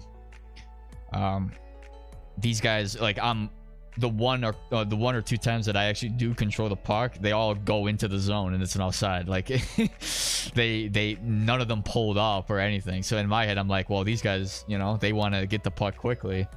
But in reality, I should be able to, I should be allowed to take my time here. There's no pressure. There's nothing. There's no reason for me to make a pass. But in my head, I'm like, well, I gotta get up to these guys quickly. I think what I just need to do is take my time here, regardless of how these guys want to play. You know, because force it and it's a turn, you know. That's, you know, a couple turnovers right there. Again, like, even right there, you know. Green, like, right, based off this, right? We got, you know, a potential quick pass up to Green. He doesn't. And Green winds up taking himself offside. You know? But it's like, you technically don't have to force that all the time. But even then, you know, we got to make sure that, you know, we're not going offside. Like, yeah, we want to get the puck quickly and off a tie and pass, yeah, but like, I don't know. It's got to be like even that, you know, like we get it. There's no pressure again. There's no reason to force a pass. This guy's angling himself. He's pursuing himself to hit this guy, and he's right there to get it. And then he had back check support. Here we got to really take our time. We're forcing it. There's nobody going up, and then we make a pass right into somebody. This is, I mean, they're playing more trap than we are if you really want to think about it. But they're in like a 1-4 is what the other team's in. But still, we get a pass here. Even if you want to make a quick pass, you can't. They're all holding blue line. You got no speed, no nothing. But like, even though we want to do give and goes, right, and that could then separate and create some space, in this area, there's no reason for us to like force it. There's nobody with speed. There's 0 people with speed. So you can't just force it. But like, I feel like us as defensemen, we feel like we have to force it quickly because these guys are gonna want to take themselves outside.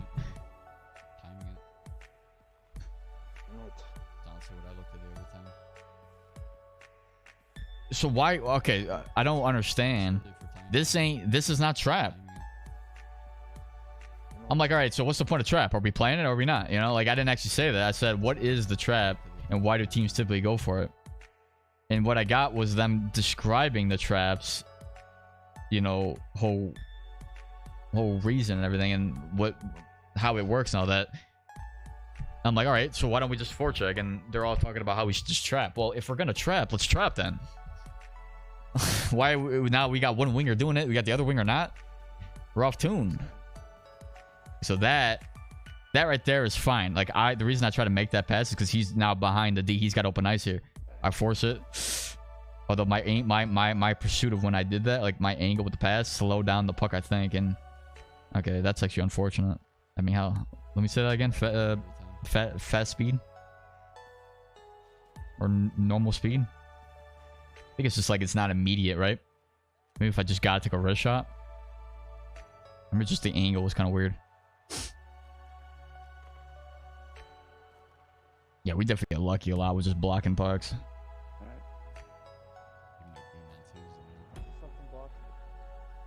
All right, good. All right, so then in terms of offense, these guys do their own thing, right? I mean, they're still looking for 1T. They're also looking for, I think, backdoor feeds, you know, cuts like that.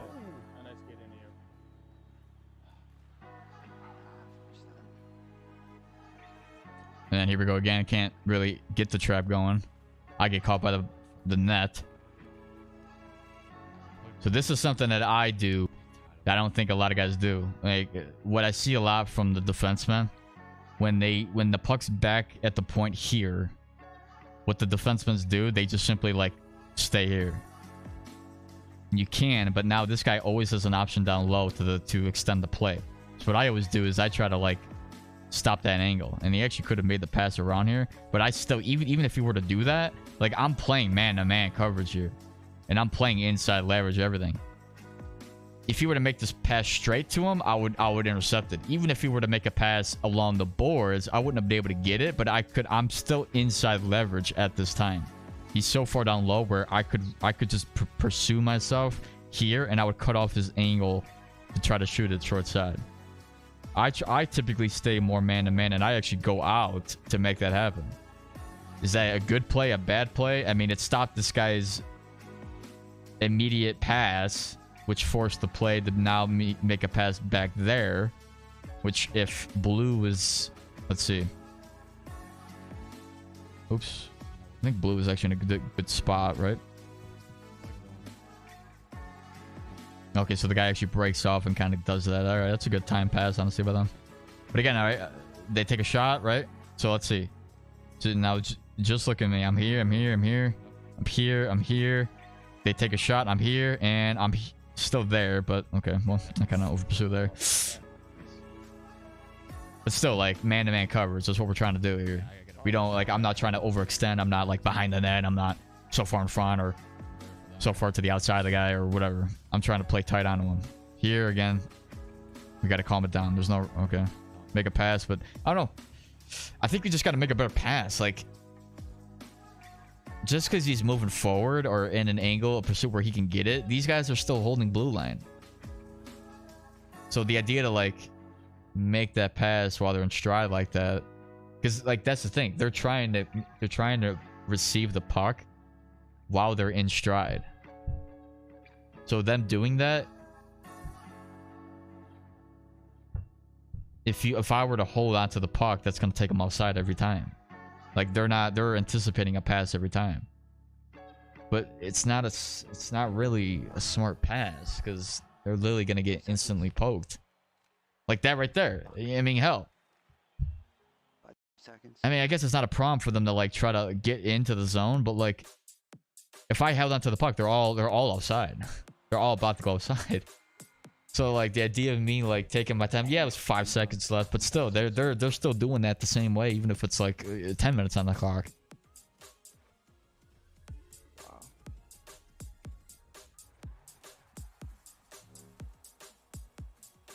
I don't know.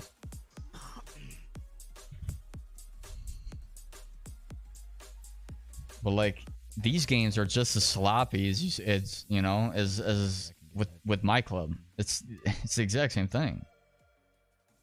You know, it's just a little bit different, like just efficient in a little bit different areas, I would say. But the overall, like what we all need to get better at is still shown. Honestly, where trap D comes in handy. Alright, let's go, guys. Yeah. That's what- But like we haven't set up the trap. I don't think like we've only set it up not even 5 times, bro. Have to force a pass anyway. Gotta be a forecheck for that to happen.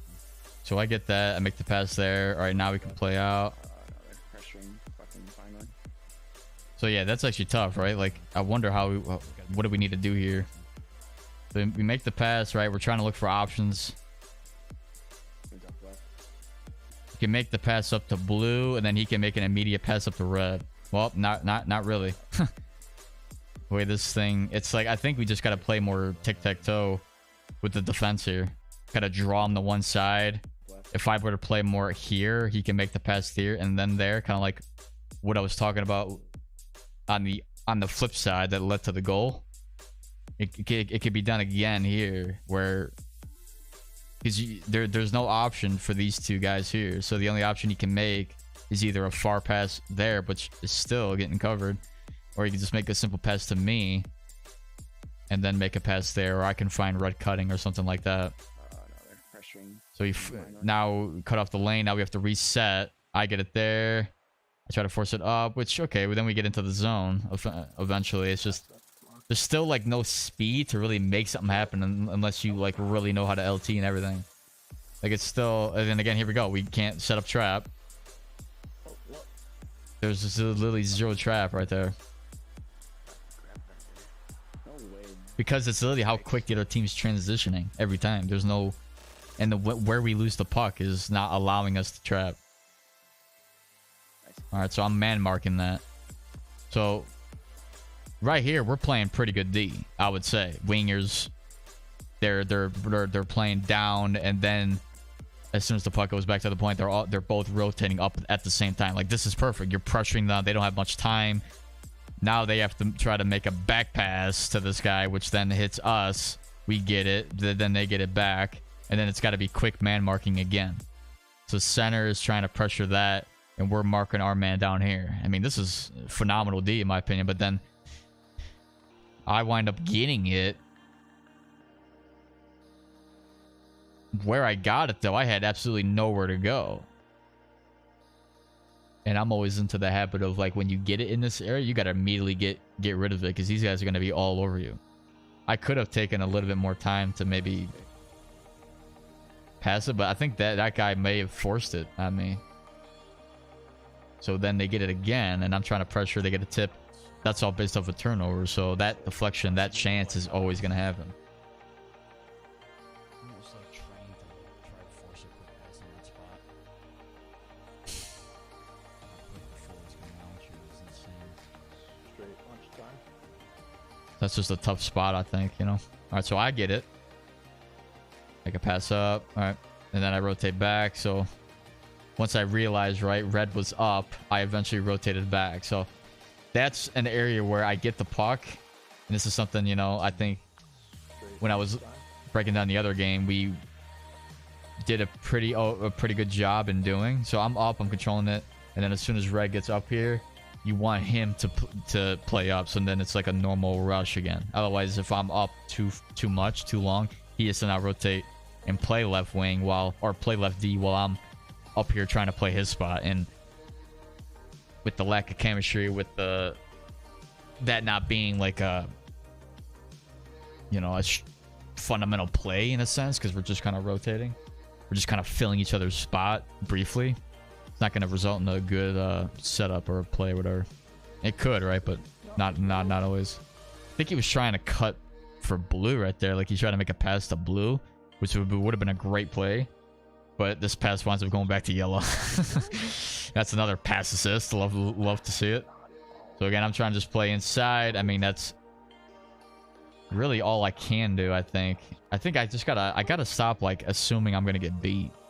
Like, I'm like, flipped my shoulder, you know, I flipped my hips. Now I'm skating along with him, but then he does a little LT. Whenever you do that, there's like no way to play that. If I'm back skating and he does a little LT, I could then stay with him.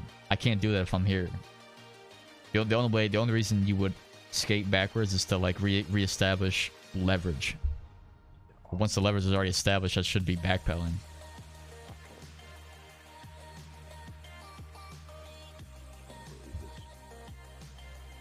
So that's, you know, but that's based off another quick transition by them, you know.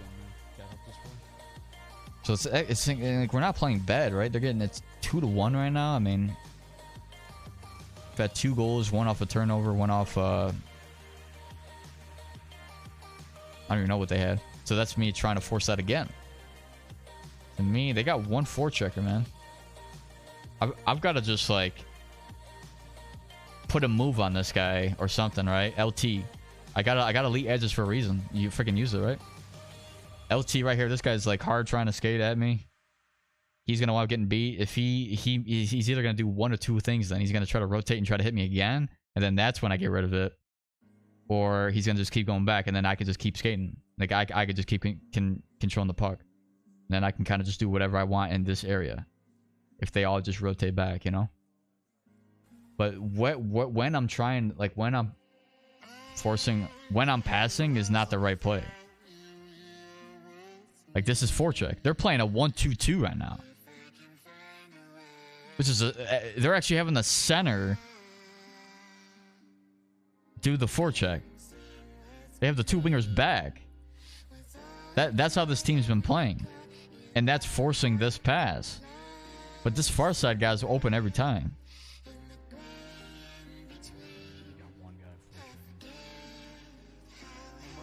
I've actually never seen a 1-2-2 ever done in an NHL game, EA Sports game before. How does my guy not grab it?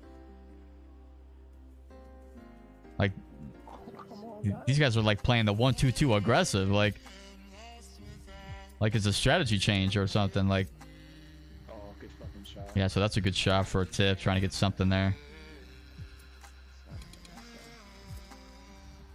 So there it is again, right? We got a wingers pursuing down low. That leads to this shot. Gets tipped with big tipper. That's, in my opinion, man, that's just as good as a damn 1T.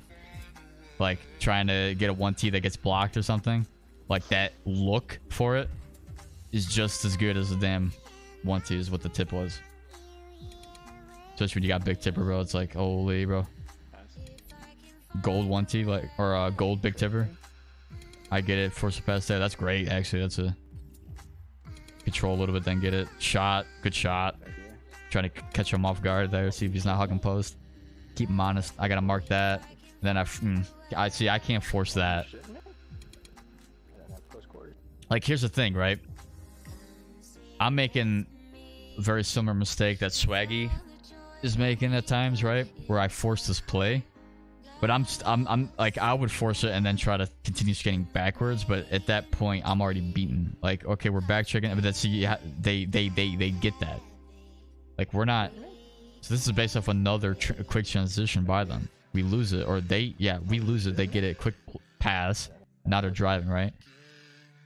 because we're not because we're not all in the right spot, I have to just play inside. Just wait for them to come to me. Like, what I need to do in this scenario is fake it. Exactly what I did. Stop this guy from skating so that I can go and rotate to the next guy moving forward. Idea. And the only way I can do that is if I'm looking at everybody else. A lot of times through these games, I'm just kind of tunnel vision. Like, just looking at me like, okay, this is my guy. I gotta make something happen. No, I don't. Actually, there's no reason for me to make something happen because we got two, you know, we got guys backchecking, we got the guys doing whatever. There's no need for me to force a play if they're backchecking it. So I just have to rotate, and I could literally just skate it. Like, literally, I could have easily, a very simple play, right? I'm marking this guy, skate like this, and then skate here. Now he's backpedaling, meaning he's got to turn around if he wants to skate forward again. He's going to be looking to dish that puck right into me if I'm standing right here. Bang, I would have had that puck. There's the shot on, save, right? So that's just bad positioning in the friggin' neutral zone. That's all it is. Or trying to force something when I didn't need to. And then I think I make a screw up here too. Straight. Yep. Because I'm thinking, right? Something that I haven't, or that I've always done in the past, but have gotten or obviously from this, I know I can't do that. Because here's how we would do this in answer 22. When we played with the Tyrants, I would tell, or actually, if I was playing defense here, I would go into the draw because of this guy. If he was going to get it, I would force that, and I would stop that lane from him, because who else can actually take away that lane besides me, the guy who's closest to the puck, right? Or to that guy driving. And I would tell the winger to then cover the 1T. I mean, that's not a good look, really, because especially in this scenario, you wouldn't really want to trust a winger with their defensive stats, their attributes, to try to cover a damn gold 1T. But even then, who's going to cover the point guy if he were to make this pass here, bang, you know, for maybe a centerman driving down the middle? Straight. And I just stop, like, what the hell? So yeah, I played like entirely wrong. Straight. What I gotta do is just simply backpedal. Like, it's not even hard, man. Stop. But then, okay, so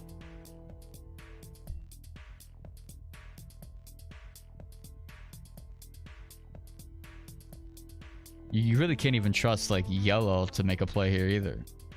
Obviously, you can't get blue to make a play unless he goes in and gets it before this guy. But if this guy gets this puck here, whose man is that technically? It would have to be yellow. There's nobody else for him to cover down low here, but he's anticipating a clean draw. So the fact that it's a tie, he should still go in for that anyway, shouldn't he? Even if he does get it. But then you get into a similar situation when I was on the left side here, where I would go up and he won it back clean, and I wound up running right into this guy on this side. So how do you play that?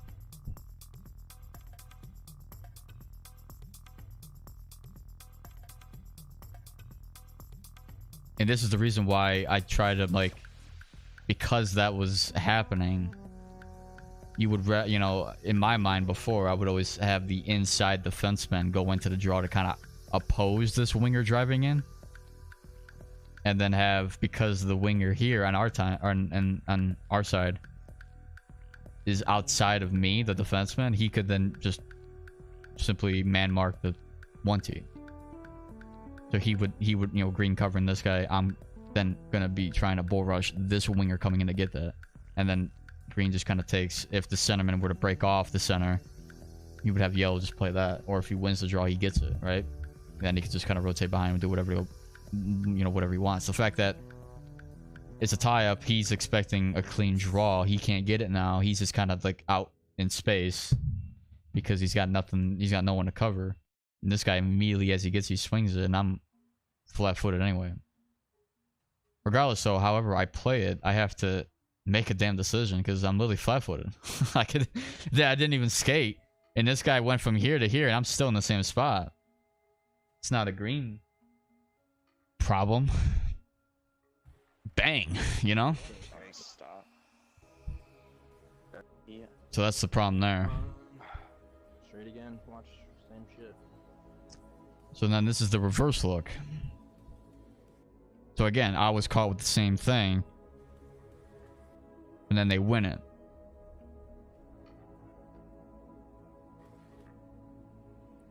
So blue, but like here's the thing, man. Blue can't really get that. He's got to come from all the way back here to try to stop a shot here happening. I think before I even said that the defenseman should be the one to go up here and cover winger. Or cover the point guy. I think that's what we did, right? And if he was able to move quick enough to that, I mean, there's no way blue can get that. That's why I think I would have a temporary switch where yellow would be the inside defenseman would actually bull rush the point too, in case they want to clean. So he would have to, if the winger were to come in for the draw and a tie up, yellow would take that. If they want to clean, yellow would still take that. Overall, regardless of how you look at it, blue then would be taking a winger here. I mean, that's how I did it last year, but and I had pretty good success with it, but it's just it doesn't necessarily work out, does it? I mean, it definitely better than that look, but that's not something that can be, you know, Fuck. That's close. not really integrated, I guess. All right, I'm playing man-to-man. Okay. Does the same thing again, so I'm playing too far back, right? So I man-mark this guy, right? I'm skating with him, and then I kind of go too far to the inside. Now that he has a lane, and I try to cut it off, my guy doesn't reach for it. Now I'm already beat. But still, I, you know, forced the play to be brought back to the point, I think, right? Shot on.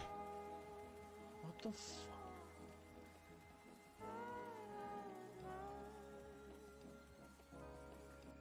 Okay, so this should be trap. But yeah, I'm not entirely sure what's going on here. Because there's no reason for us to be skating looking the other direction, to be honest here. Because if he makes that pass, how can he make a play on that? How is he going to hold blue line if a lane ever went down the middle? A player went down the middle. But even still, I mean, this is good here. But they still, I mean, exactly what I said, right? There's no pressure, right? So this guy can really just skate it out. He's got 3 options here. He's got 4. He's got 5, actually. Because we're not eliminating any of them.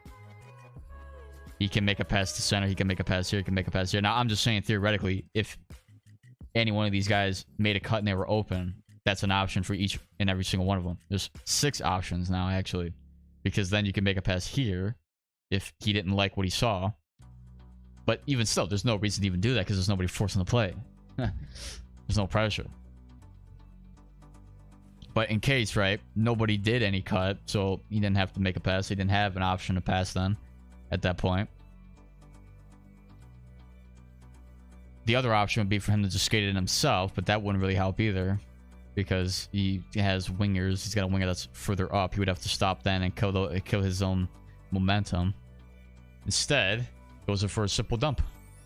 And if anything, he should have went for the far side because this guy was actually past me. Well, he would have been past me. And not only that, he was actually the furthest winger up. So you want to try to make a dump. He could have. But I think it was because of how far he was. He couldn't necessarily dump to that side. So, okay, he dumped to the. Wow, did he ever jump and really showcase his 95 speed? Right inside everybody, huh? Like, yeah, we have numbers there, but still, like, Oh, would have come out of there with that. that could be grabbed by them. Because he was actually there and he touched it first. Can't get any rebounds. Sucks. That's actually kind of funny, though. I can't even believe that. That's the problem with the trap, right? And what, and you're going to call that good D by us because we got there eventually? I guess, but I'll tell you, man, when the system's in place and they have a really solid play with that, and there we go again. Now he dumps to the far side, and there's 3 guys on me, and they actually get it. Because there's nobody forcing the play. There's no, I mean, do that every time. Do that every time. We're not even playing trap, to be honest with you, either. We're making a damn W again. A W with a squiggly line or something. I'm like, now this guy beats me in the opposite corner. They send freaking 3 guys to get it. And they actually get it. I couldn't move the puck, apparently. Then he forces it down the middle down towards 2 guys, which you could have gotten somehow.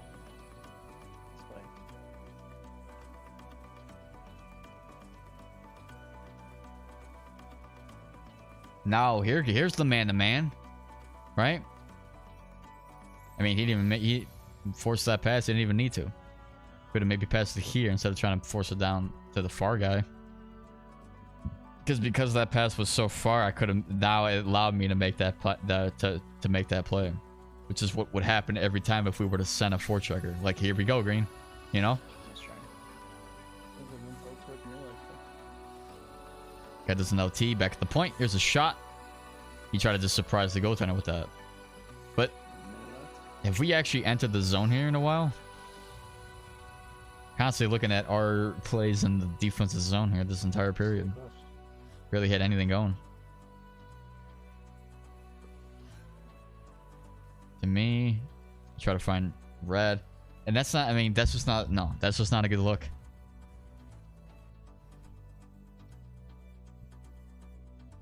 I mean, they're making a damn line, right? But the reason I'm making that pass is because he's not going to stop. There's no stoppage from that guy. Like, there's, you know, when they commit to that, they fully commit. And what is our game going to be driven on 50-50? Because he could get that puck still, technically 50-50, right? If the puck bouncer is going to bounce his way, imagine the puck bouncing like this, and then he's around the bend. Right down the middle for a breakaway. But are we going to base all our break-ins through 50-50 plays? Through it touching the opposing team's stick or skate at least once or twice? And having us magically get it and call that a good pass? A good break-in? No. It's not good at all. Because 2-1, we haven't entered the zone really. And when we do, it's they get it, quick transition. We can't form trap. So we're playing scramble defense every time.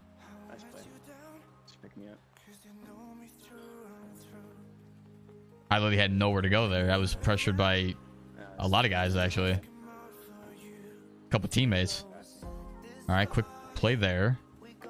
But that's because it's a quick transition by us. So immediately when I get this, they can't form their trap. And that's an easy quick play there. But that happens a lot of the times. That's just, you know, there's no way you're going to set up 5 guys in the slot every time. Or at the blue line every time. Rarely does that ever happen.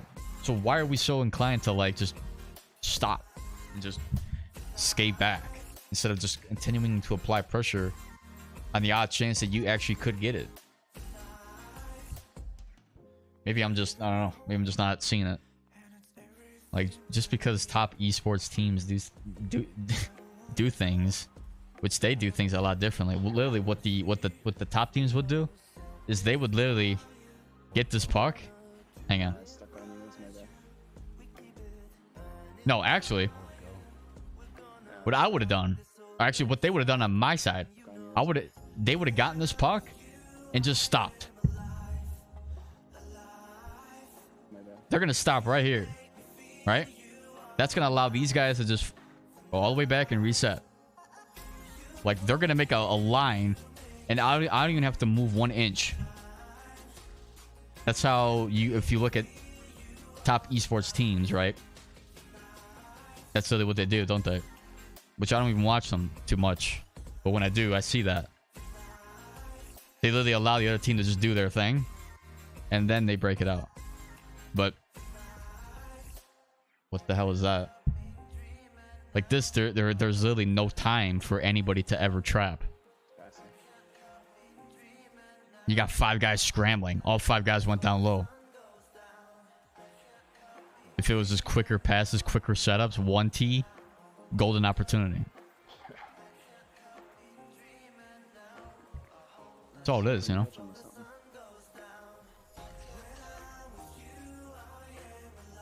But the transition's always happening. Everybody's constantly trying to capitalize on the quick transition, the quick turnover, right? But the top teams, they'll just simply reset it because they want to have their rush every time. They want to have their play every time. They don't want to rely on bounces or whatever that go their way unless they have a really good opportunity.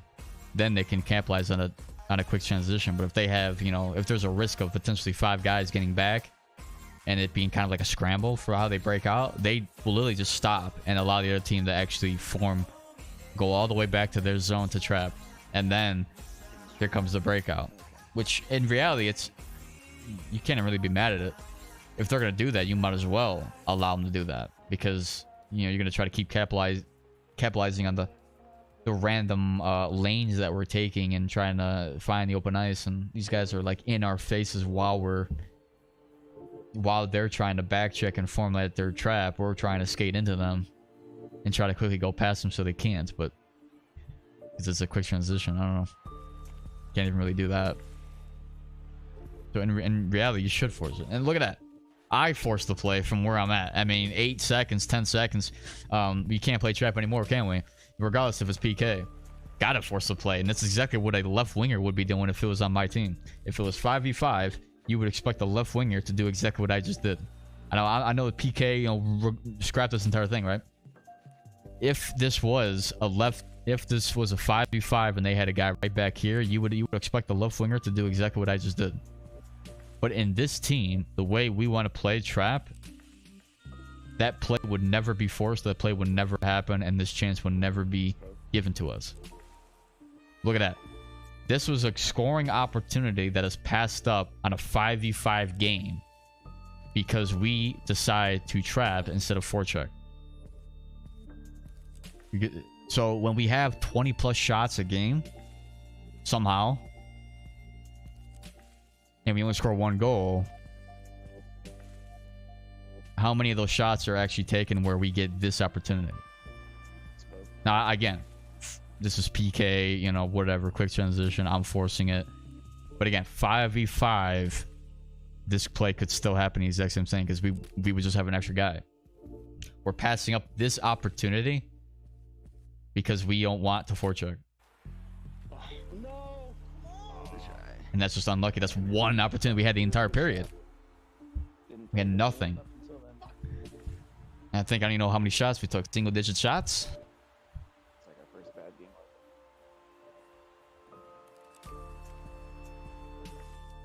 10 shots. I mean, that's not good in a 6v6 game. They had 17, close to 20. That's a good game by them in terms of offense. We had 6 minutes time on attack. I don't know about that one. Didn't feel like it, did it?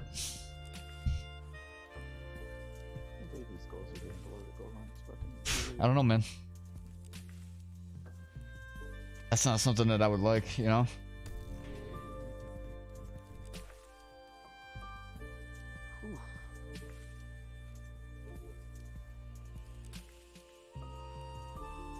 Yeah, I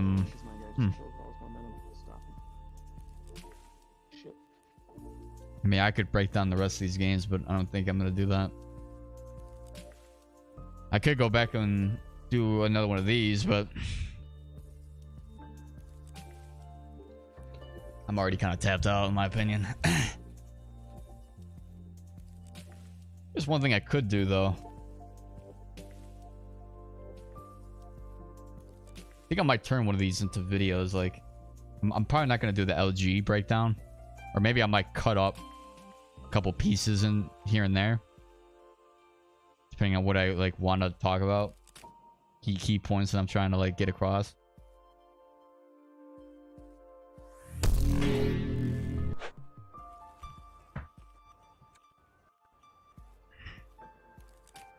But yeah,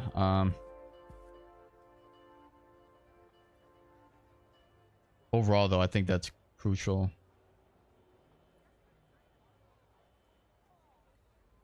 To like take a look at whatever. All right, so not entirely sure what I have planned now.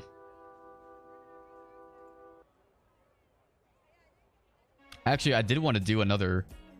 Oh wait, where's my cam at? I did want to do like another like builds video, you know. I could do it now, to be honest with you.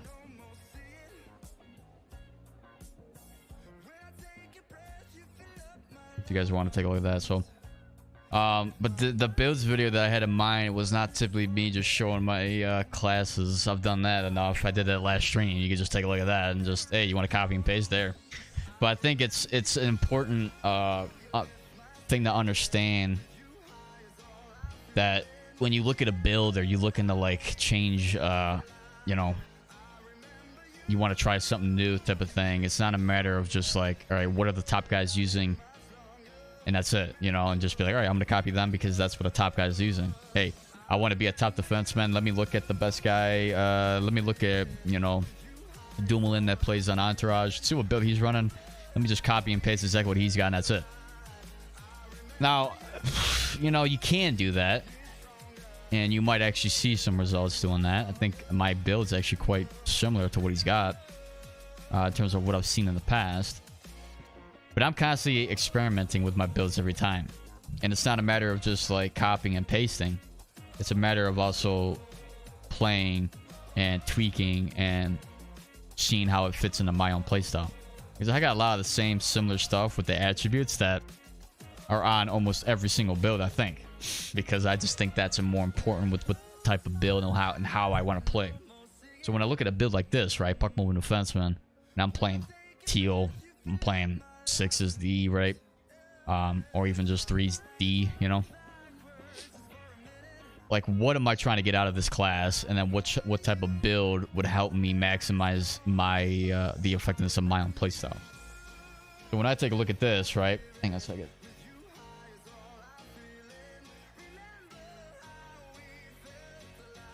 All right, good. Just gotta make sure the mic's working every now and then. When I look at this, right, and you know, you want to format your build. Actually, let's just scrap it.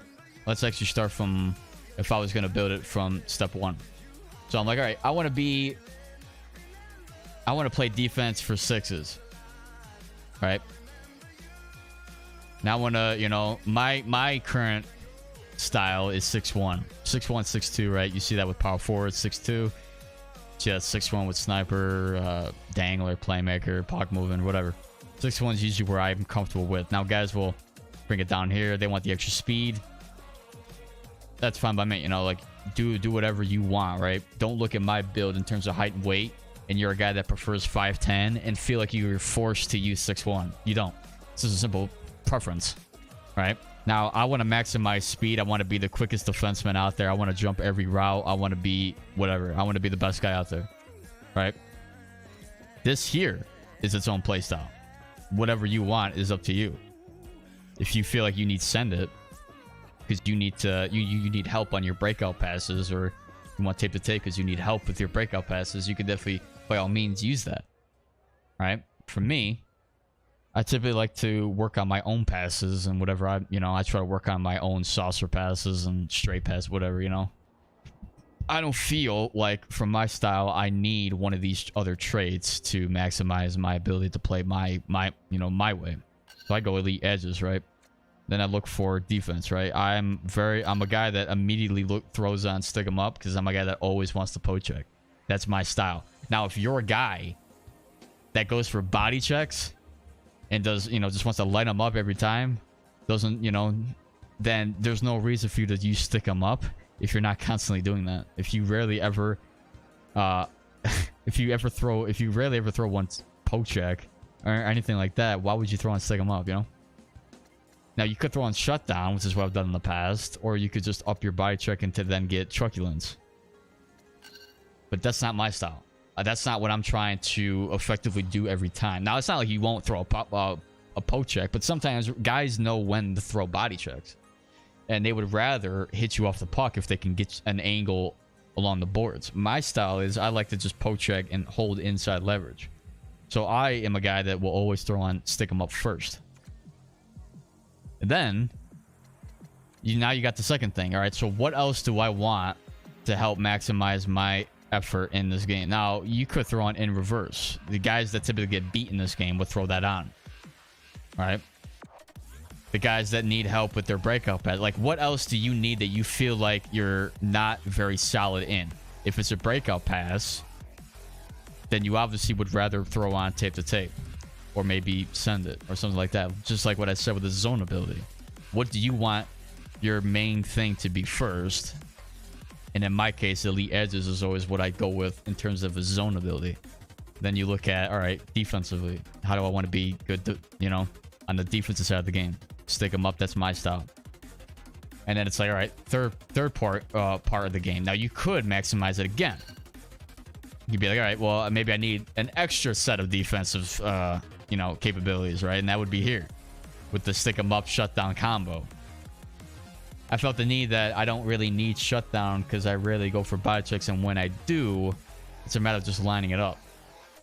But that's a feel. That's like, me experimenting with the build, hoping that whatever I'm doing is solid enough, right? Whatever, right? So what I've been working towards is the fact that I'm suffering with my breakout passes. So I'm going to go, all right, tape to tape. Because I would rather see how that helps my breakout pass. And if it does, I'll keep it. And as long as my defense is still good, because remember, defense is always first with a defensive class. You want to be a lockdown defenseman first before you even think about offense. But you also need to be able to break out the puck. If you're constantly turning the puck over, you're going to keep defending. It doesn't matter how good you are defense-wise. If you can't break out the puck, then this entire class or this entire build means nothing to you, really, because you got to be a complete defenseman. So if you're struggling with breakup passes tape to tape, but again, this should be what you're doing whenever you're building a class. You can't just look at what I'm doing, looking at what my build is. All right, let me just copy it. No, what are you struggling with, and what do you want to max out in, and how does that how does all that go towards your own playstyle? So now we get boost. I'm going to hold off on because you can't, some boosts you need to have specific things in order to actually unlock it, right? So let's go with the attributes first. And immediately, right? Let me break down every single thing that I go through whenever I'm making a build, because it's typically the same thing every time. Wrist shot accuracy and slap shot accuracy, especially for a defensive, but even for a forward class that I have, unless I'm trying to get a specific shooting ability, I don't ever have it up, because you don't need to. You're not going to be trying to wrist shot shots. You're not going to be trying to take clap bombs from the point and having it go bar down or into just inside the post, or in at the corner of the net and have it deflect in. You're not going to be. There's no reason that you should ever be looking for that type of play ever as a defenseman, especially if you need help with these other areas. So if you don't have a shooting ability on, you don't need the accuracy to be up high either. And I don't think, what are these points going to really do for you if they're at this area as opposed to down here? Like, you need the extra points. You got 200 points now to play with, because I think speed, balance, and agility are just way more important than your shot. If you can't, like, my thought process is, this goes with offensive classes too. If I cannot get into an area for a high percentage shot, then why do I have my shot so high to begin with? If I am not fast enough to get to an area to score, then this means nothing, in my opinion, because you're never going to get into an opportunity where you can actually shoot the puck. So that's my opinion there. But it also goes with what type of look you're looking for as well. It's not a matter of just you all the time. It's also your teammates that set you up too. So there's other styles that you can always accommodate towards that you can, where you would have this up, like a slap shot up or something. The only reason you'd have that would be in certain specific scenarios though. But in terms of me, if I'm going to play this and I'm a guy, I want to create the play myself, feed my own teammates, then I'm not going to necessarily need this. And plus, I'm a defenseman. Like I said, if I was going to organize this for sixes, but scrap that idea. If I'm just playing defense in general, you don't need this to be high unless you're looking for a specific type of shooting trait. If you don't have that, shot accuracy, power should be gone as well. But still, how do you want to organize this? So 92 speed. Speed's always something that you want to have +5 with, +10 and whatever. you know, as much as you can maximize, right? And then now it's just a matter of battling between what you want for your balance and agility. Now, take a look at my height and weight. This is important, and that is especially the weight, not necessarily the height. The weight is 160. Okay, so when you think about 160 compared to like power forward, you're practically a feather compared to him. One little arm shove, you're down, right? So you're the fact that you would rather have, you know, that you would even think about having balance to be high, it's probably a waste, especially since you have elite edges on too, and you're 160. You're literally a feather out there. So, in my opinion, I would always want to maximize my agility. I'm looking at this 92.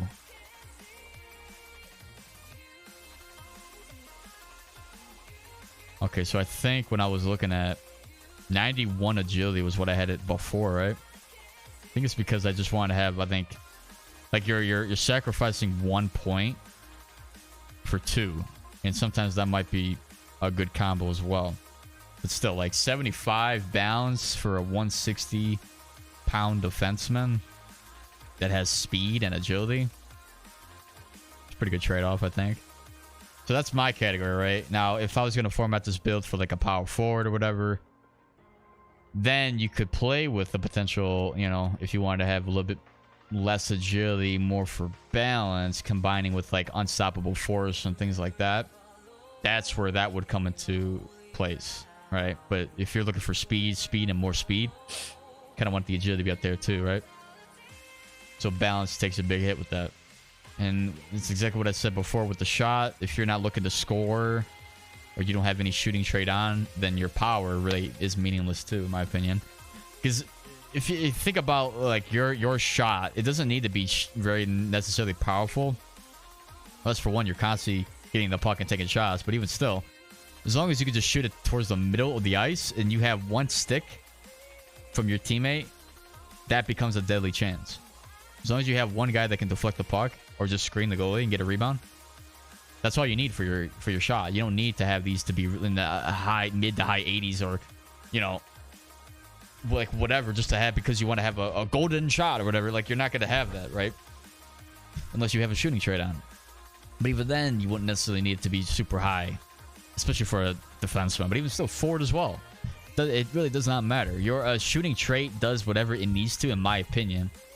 But that's all, again, that's all preference. If you want it to be high because you typically go for a certain type of shot or look, that's when you can then dial in on a specific attribute to then raise that. Like if you're a guy that's in threes with gold 1T on and you want to hit the net from top of the slot, okay, you might want to have accuracy, power, or slap shot accuracy and slap shot power to be a little bit higher so that you can actually shoot the puck from the top of the slot with a gold 1T and score. Like, that's threes mindset. It doesn't necessarily happen too much in sixes when you have a team that knows how to defend. But threes, that's a very typical look from a lot of guys.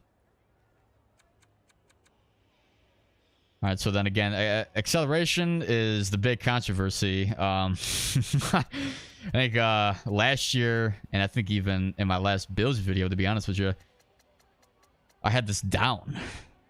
And I've been having it down for a while, but actually I've been having it up recently. I think like the past month and a half, whatever, I've been having this up. And I think it's just because it works in weird scenarios.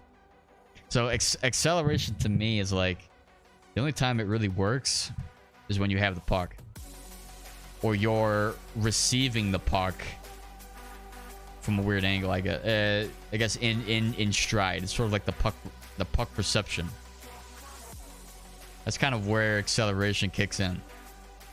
So it doesn't work defensively. Like, it doesn't work when you don't have the puck ever. You can bounce out the boards, you can do whatever you want. Acceleration does not kick in any differently if you had an 82 or a 92 or like whatever, +5 plus, you know, -5. It does not matter. I think it only kicks in when you have the puck. Weird. It's a broken mechanic in my opinion. But it's been like that for 2 years now. I think it's actually more seen this year than it is last year too. Because a lot of guys would just be like, "Oh, no, I have this at 82, and it's it's all exact same thing." If you believe that acceleration doesn't work, then by all means have it down, with or without the puck. And you don't think it works, then have it down. Me personally, though, I have the preference that I think it does work when I have the puck, and sometimes I need that speed boost. When I have the puck, obviously, especially with a class like this, a build like this, where you want speed, and more speed. Now, everything else is kind of its own thing. So this is actually quite high compared to where I typically had it before. Wasn't it? I think I had... Is it slash shot power up? I don't know. This is definitely a lot higher than how it was before. But still, puck control is a whole nother thing as well. I think it also combos with acceleration quite well. More so with forwards than it is defensemen. So this is... Puck control helps with receiving the puck and getting into a settled skate faster for more accuracy in shots and passes. So the idea between that, right, is obviously when you receive the puck from a pass, but I feel like it also goes with getting the puck. Like your ability to win puck battles. Now that can go into offensive awareness, but I think it also goes in with puck control. The ability to just hang on to the puck. It says helps with receiving the puck. And that right there is its own thing. Puck control helps with receiving the puck. And so that right there is like a slash, like and this, which means if you separate that, receiving the puck, that's not just through passes, that's through puck pickups, in my opinion. If they're explaining that correctly, if they're wording that correctly, and it has an effect, I think it does. And a lot of forwards have this up. So when you have the whole scenario when you're poke checking from a weird angle, and the puck sort of moves forward for the player, and they get it in stride, and they combo it with a really high acceleration. All of a sudden, they get the puck, and they're 10 strides behind the defenseman with one poke. That's because I think a lot of forwards, a lot of good forwards that design their build pretty well, they combo this with high. They're 90 with both, or they probably could be even more. Who knows? Because they may not need all that endurance, in my opinion. So I'm gonna have, I think, a 90 puck control with this build and actually test this out. I think I've actually had one of these really high. So I was forced to use like an 84. I don't even know what I was doing before, to be honest with you. And actually, I think I was rocking like 84, 83 endurance. So this is another thing too. Like, you need to know how to control yourself in terms of how much stamina you're actually using. I think a lot of guys just don't understand when they need to conserve. And I think forwards, it's very tough for them to do it because they're all over the ice. They have to forecheck, they have to backcheck, they have to, cover point, they have to, like whatever. It's very tough for a forward to just kind of like relax, especially a winger. So I think they typically would want to have probably a more balanced puck control where they would probably rock something like this. But who knows, right? 86 probably is enough for them while they rock a 90 puck control. Something like that. But that endurance is up to you. You got to just know how much you can play with in terms of like, if you are comfortable with a lower endurance, then by all means throw extra points in the puck control. I think this is just like whatever you want acceleration in, and if you're looking for a specific look in terms of offense, in terms of your shot. But if you don't, the rest of it is all up to you and how you want to organize these two traits. But these are like a give and go type of thing. Whatever you don't have in one, maximize in the other. But that's all reliant on these three and where you put it at. These are my opinions. So it's the same thing, right? Same thing. Whichever look you're looking at here, obviously you want +5 speed. Whichever look you're looking at here, it's just the remaining points is how you want to organize these two. Give and go. Whichever you want to have high, the other one is lower. Things like that. That's how I picture it. So that's just 2 categories right there, right? Now you get into the most important one, which is playstyle. Like, this determines it all. And there's a lot of every single one of these has an important key role in everything that you do. This, I think, separates the good from the bad, in my opinion. They maximize one and they don't need to, or they do too low into one. Passing is crucial for every defenseman. I usually typically have it at 90 because you need to be able to make a breakout pass. That's just simple. All right. Forwards as well need to be able to make a pass if they're looking for a cross crease or something like that. Sometimes a high pass with tape to tape allows them to force that pass down the middle. They can then find their teammate. But overall, right, passing is a very key thing. It's just a matter of like what type of look do you typically go for with your passes, and do you struggle with the accuracy and the hard pass, I guess, you know, the power of the pass. I think having it high just helps you, but it's up to you with your certain feel, what type of look that you're looking for. Because of offensive awareness, if I'm playing sixes, I haven't been able to receive the puck ever, to be honest with you. So this is an automatic -5 for me. If I'm playing threes, I'll probably try to have it at least like an 86, 87, which is like base level. But if I'm playing sixes D, 82 offensive awareness. That's it. Now I got more points to play into here, which actually this isn't. There's really no points to play with.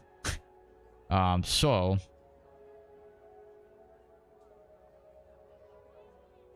this I lower at 80 because I got stick 'em up. This is like a counter, right? You got low stick checking, but you've got the trait to like boost it back up. So that is its own thing. And now I've got a couple more points to play into this. Did I rock 80, 90 passing before? I think I may have rocked 88, to be honest. But I think I go with what, 80 body checking, and I think I go to rust here.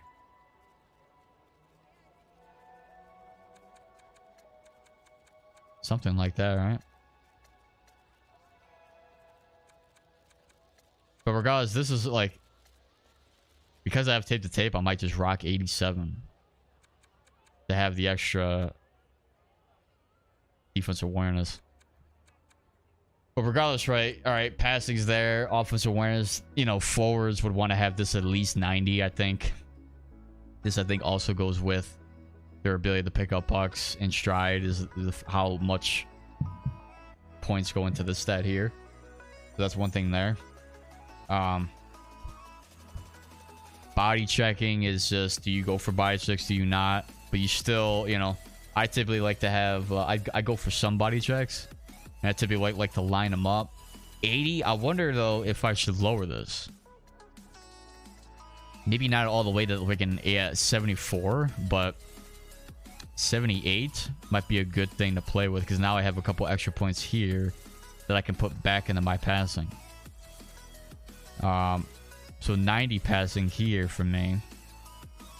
No, yeah. No. I'm gonna go 87. I'm gonna practice with 87. And we'll see what goes on with that. But this all goes like, body checking is just a matter of like, how often do you go for a body check, and how do you go for your body checks? You know, not necessarily how often, but it's also like, how do you do it? Are you a guy that typically tries to hit them from weird angles or whatever? You don't really necessarily line up the body check. If you do, then you probably don't need the high body checking still, because when you line up a body check properly, you don't need a high stat for that. You'll definitely knock the puck off, and you'll probably label them too. But if you're a guy that typically likes to go for those little nudges from behind type of thing, you know, if you typically go for a body check in the corner, which if you miss, you just compromise your inside leverage type of thing, then you would want this to be probably higher. But I'm going to try 78 simply to the fact that I don't go for body checks that often, and I don't typically like to go for body checks in those weird angles, from those weird angles, should I say. So I have a couple extra points here to play in. I'm going to go 88, 81 based on that. So that's just playstyle, right?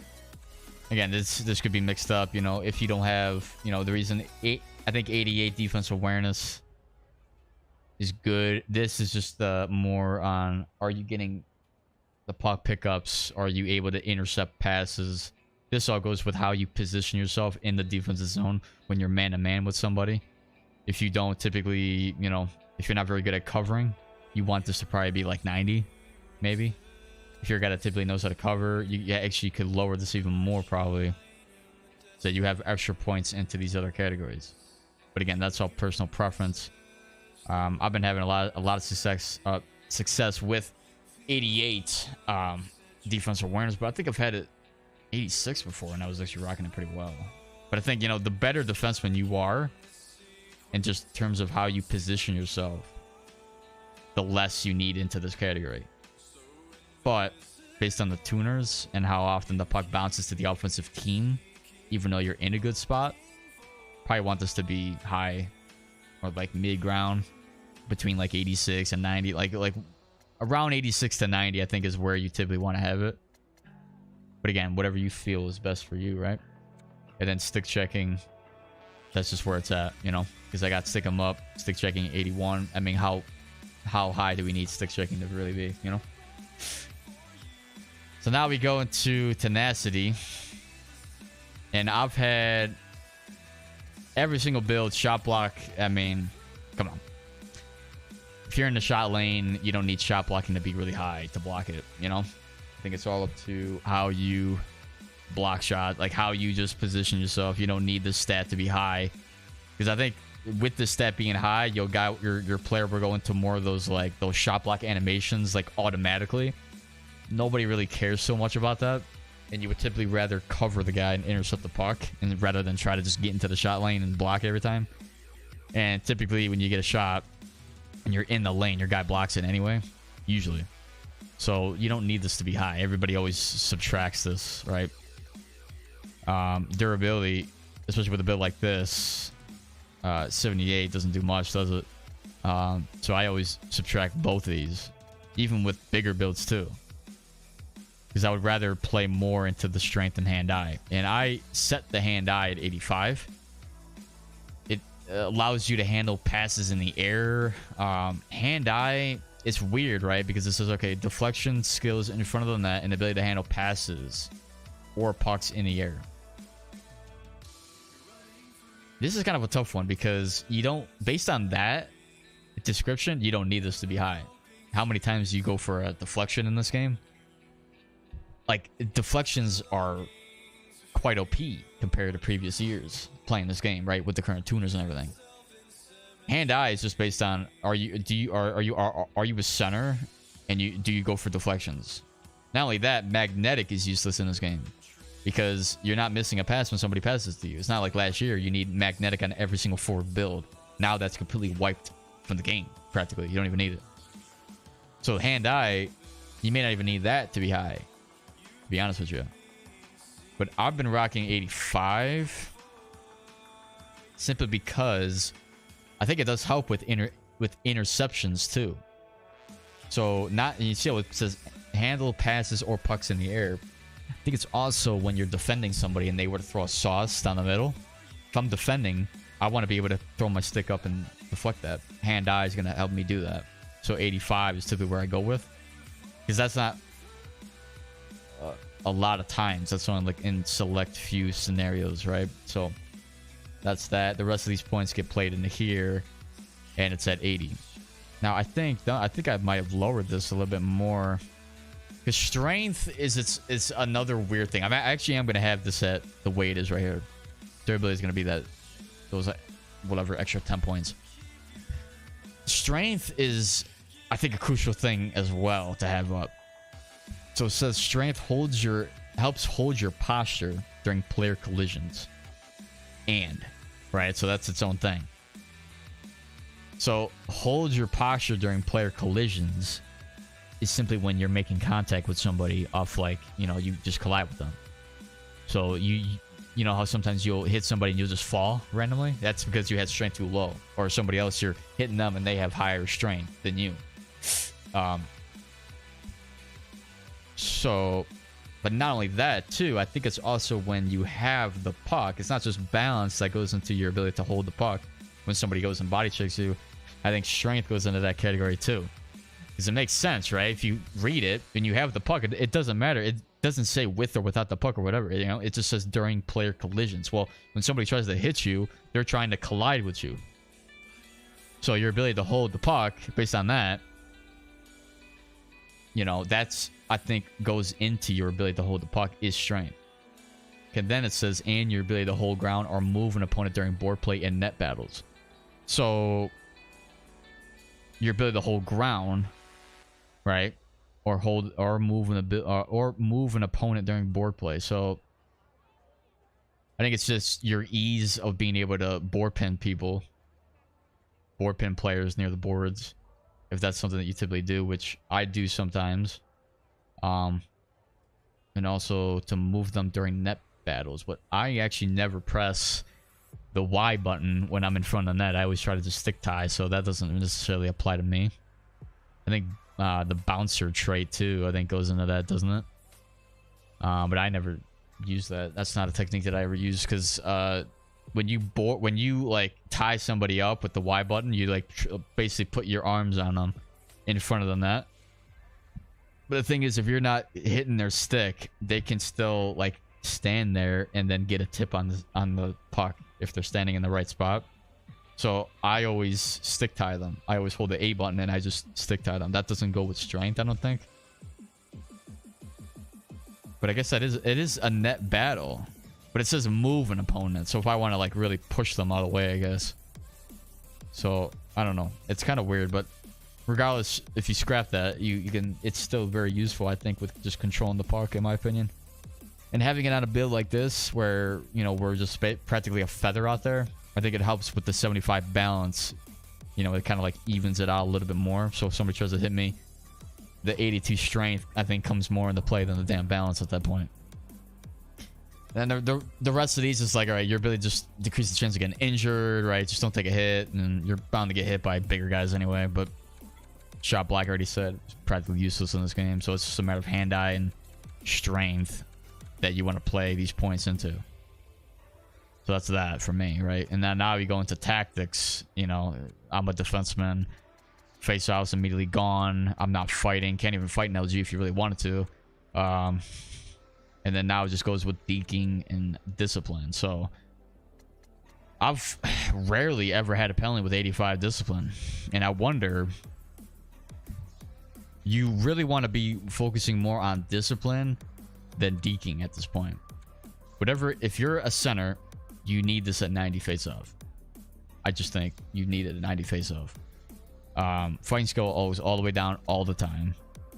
Because unless you're a guy that just wants to fight and be an enforcer out there, then by all means have this a 90 or whatever. You know, if that's even how if you're even able to have that as a bigger guy. But this is automatically gone.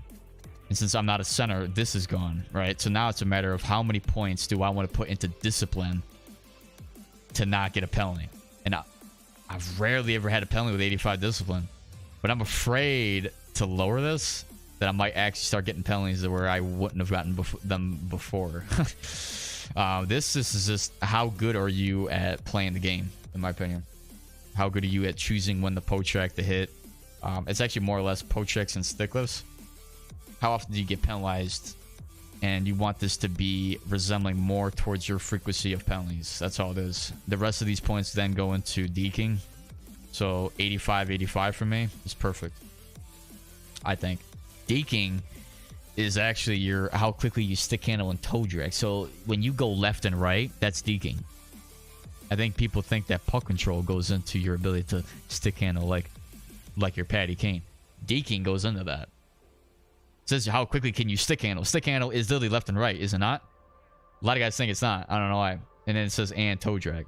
Also your ability also impact. See, it says it also impacts your ability and control when performing dekes. So that's everything else. You do the Dezuke flip or whatever. You do a one-handed talk. That's deking. But still, how quickly you can stick handle and toe drag. So your ability to go left and right with the right stick. You know, sometimes you feel like you're moving at super slow speed. That's because you have deking too low, which is more frequent with a bigger build, right? But a small build is usually 85 is, I think, a pretty decent stat. So... But regardless, the only reason 85 is because I feel comfortable with 85 discipline. The rest of these is meaningless, right? Face-off would be really high if I'm playing center, and that would affect deking. Now, this helps with breaking up the puck too. When you're playing as a defenseman, you're trying to break up the puck, you need to also be able to stick handle sometimes and avoid the poke checks. So that's that, right? And that's just my frame of mind, right? If you're a bigger build, a lot of stuff would change a little bit. Just depends on the style, what I'm looking for. But overall, right, you take this into account. This isn't something that's copy and pasted by guys. Now, of course, right, we go to boost and it could be changed as well. But you copy and paste this, fine. But if you're a guy that goes for body checks, this won't help you. If you're a guy that typically likes to sink one-timers, this won't help you. Got your... just not gonna help you. If you're a guy that typically likes to deke, 85 won't really help you. I mean, you gotta, you know, it's... A lot of guys don't understand that they just copy and paste a build and it just completely screws up their entire momentum. If you're a guy that's a bigger guy, this class won't help you. You know, if you're a guy that typically likes to play more of a balance, like you're not a guy who typically likes to use the LTs and all that, elite edges won't help you.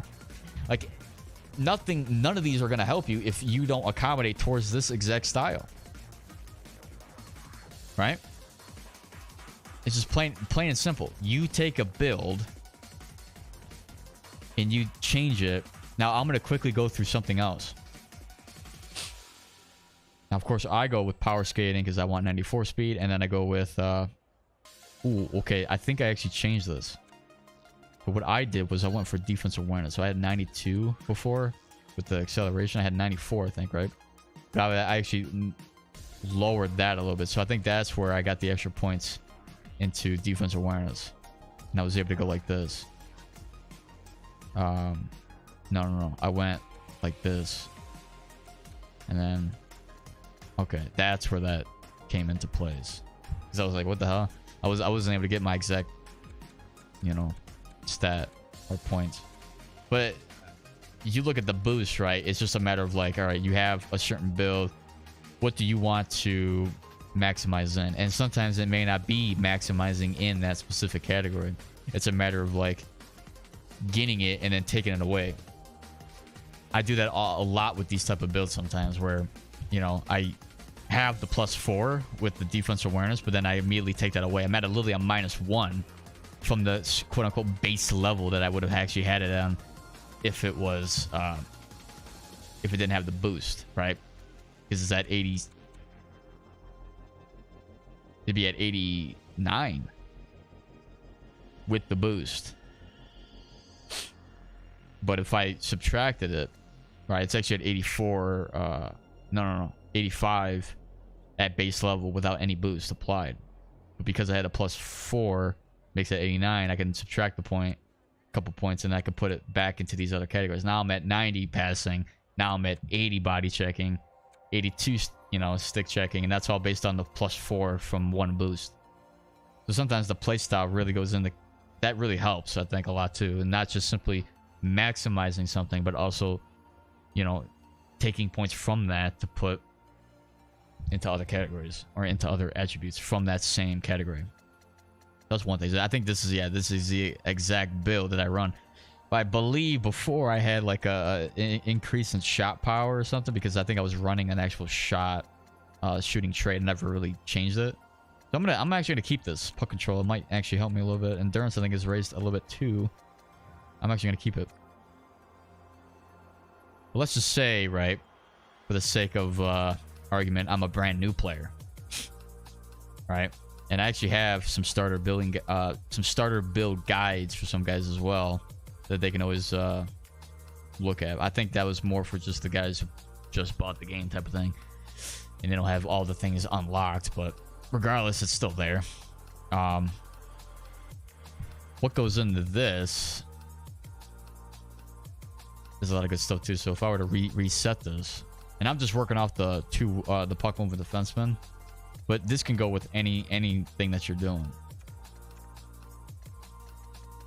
Just the simple knowledge of like what type of build do I want and things like that. So if I'm a brand new player playing defenseman and I want to be quick as well, you obviously don't have elite edges unlocked, but even if you did, right, I would actually recommend having Send It on, because that would help with passing, and a lot of guys struggle with passing, especially if you're not very good at the game. But they also struggle with defense too. Now this class doesn't allow you to do that because you don't have any, there's no defensive traits here really besides the elite edges that could help you quickly turn. But overall, right, immediate with the stick 'em up, and then I would probably throw on elite edges. But this is exact, right? It's almost exactly the same. Now again, you know, you would lower this, you don't need a shot, maximize speed.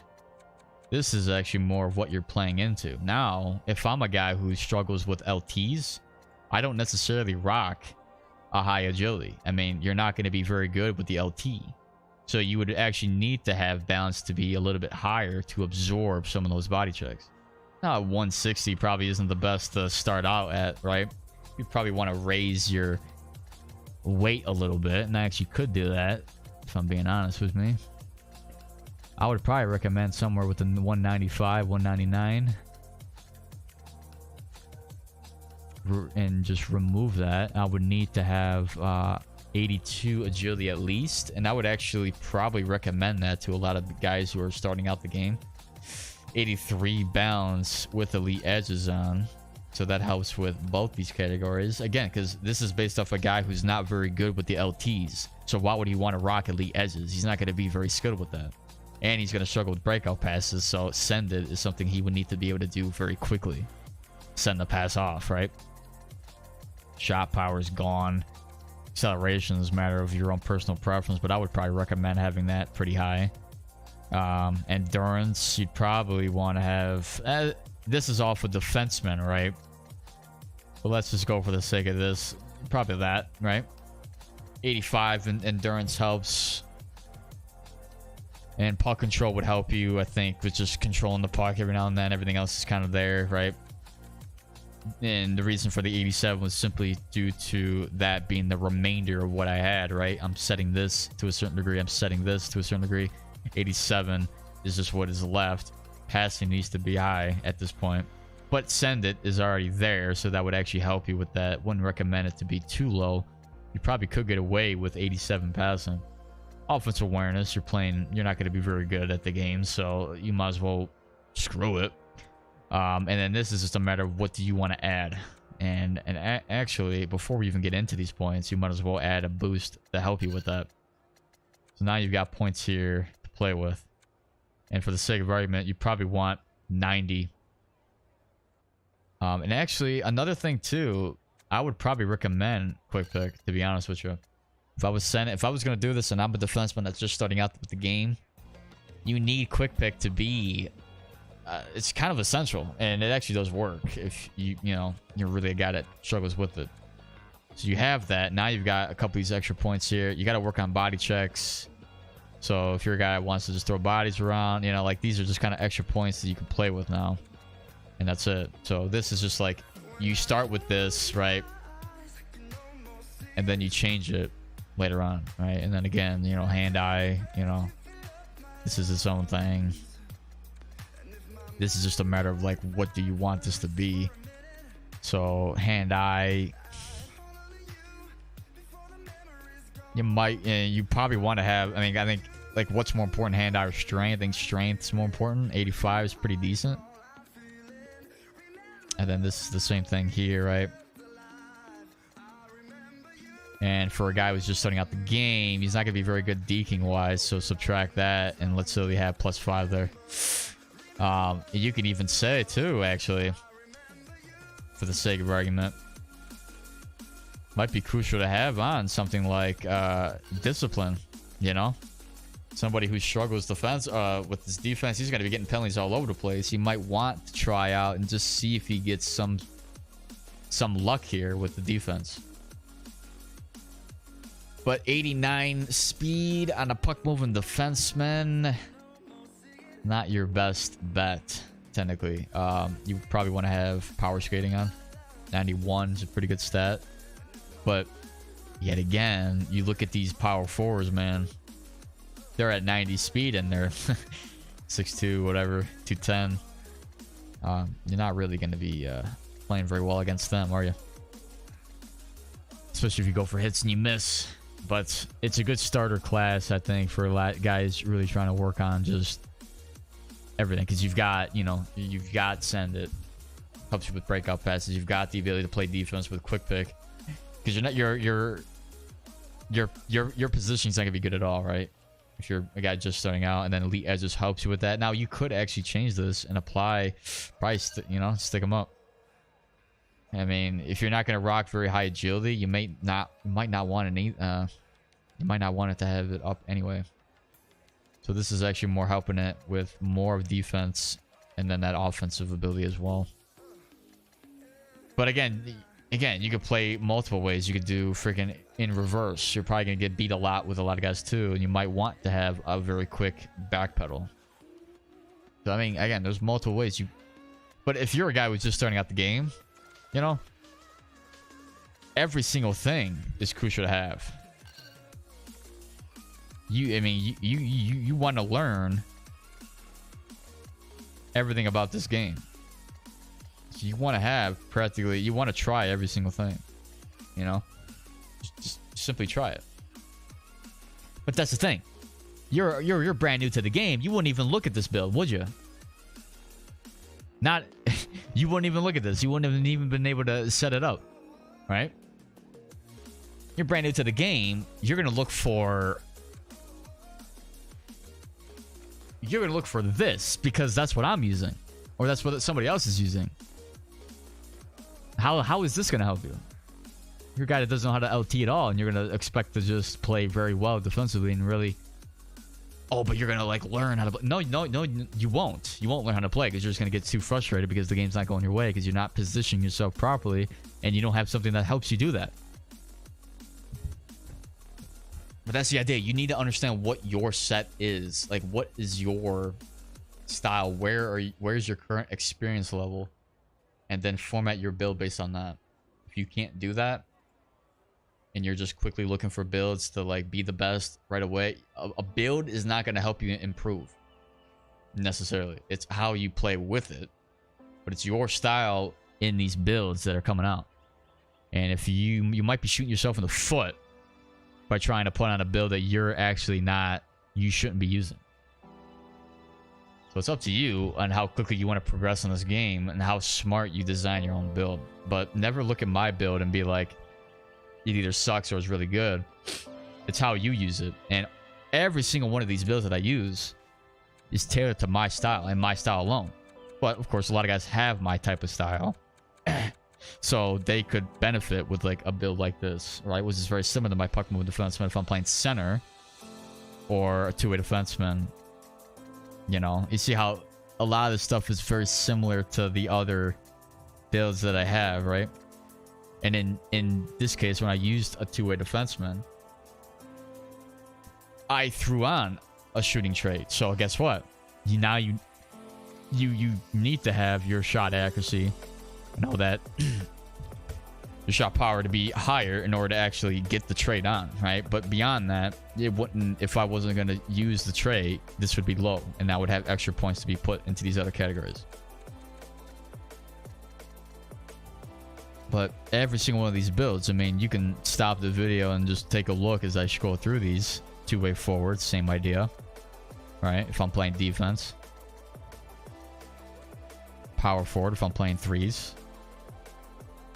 90 speed. 80 balance, right?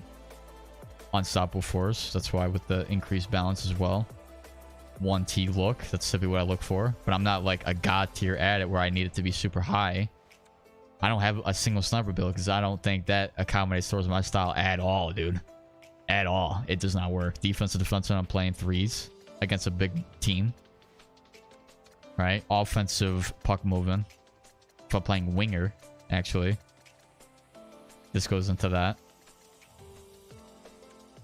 If I'm playing center, grinder, big tipper, go for deflections, hand-eye going up, big tipper. Right? Probably don't even need the increased hand-eye, to be honest with you. But could always max out here and then do that. 86, 86, whatever.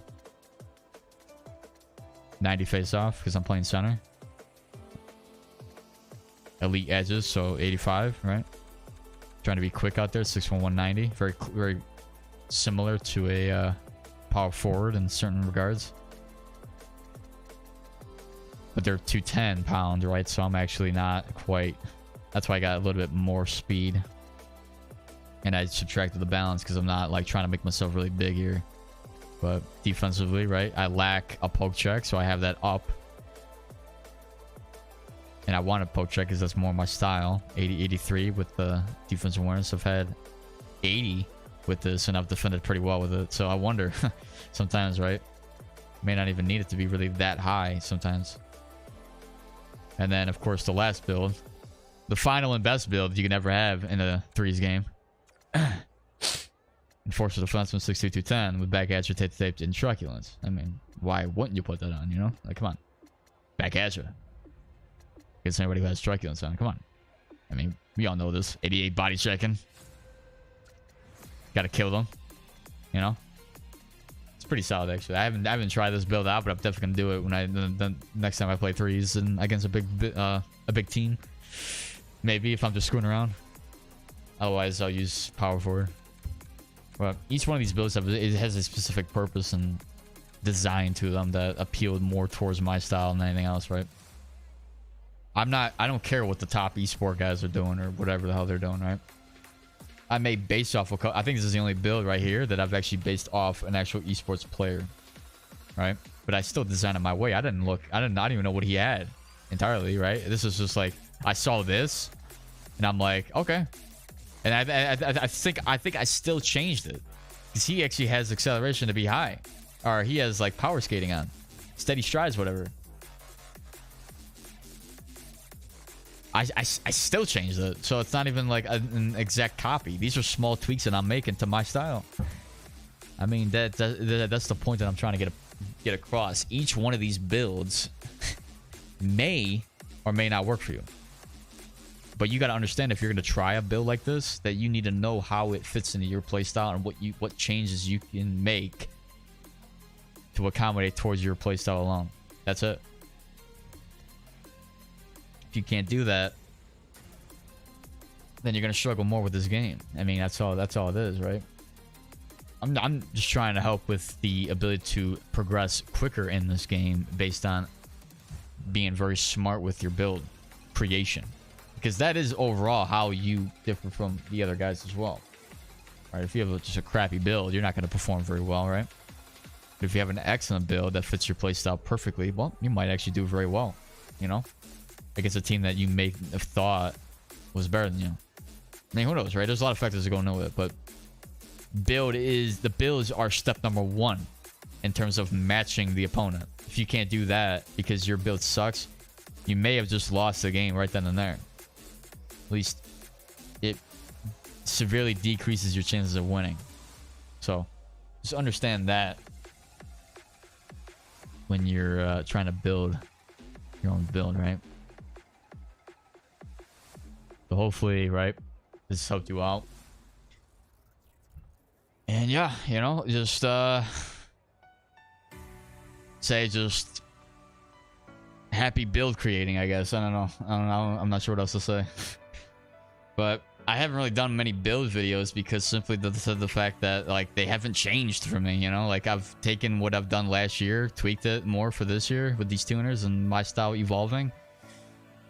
And I just kind of ran with it. I kind of seemed like I found builds to be better, more efficient, like quicker. And I'm still changing my build, you know? Like I'm still trying to evolve it. I think I actually may have made this build exactly how it was before, right? Besides, again, the couple extra points in the power that I didn't even realize. But, alright. That's it.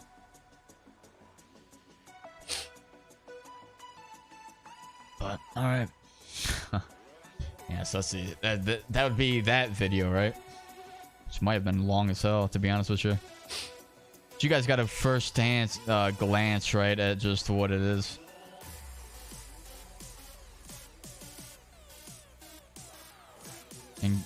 And I mean, honestly, bro. I mean, if you watch the stream from start to finish, you should know exactly how to beat me then.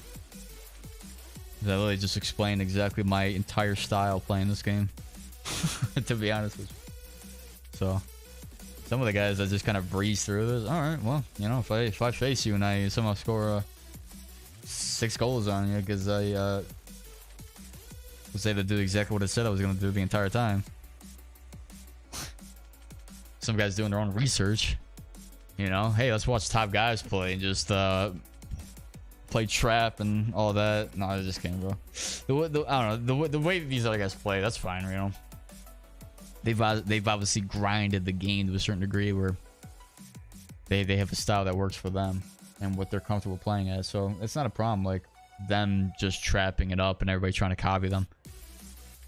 Fine, but to me, I'm not looking to copy anybody. I'm looking to just play me, you know. And I've had great success against other top teams doing that. So, but that's just me, you know. And a lot of guys too. So I'm trying to get the point across, right? So if you were here, you've made it this far, wow. But like I said, hopefully my guys, you know, I'll probably put in the Discord, take a look at, you know, the live streams. I might break up the parts where I was talking about before, maybe into little smaller segments. I think it was a pretty long like analysis to like try to put into like a 15-20 minute video, right? So I'm gonna probably take the key points into all that. Might do probably just one video, to be honest, maybe 1 or 2, and then I'll do this builds video, cut that down as well, and do the same thing. I might just make the build video its own thing, you know, like a long thing. But hopefully I try to speed up whatever I was trying to get across. But all right, I had like a drop of water left. That's it. That sucks. All right, so I'm not entirely sure if I'm playing LG tomorrow. If I am, I'll be live then tomorrow. But whenever I'm playing in LG next is when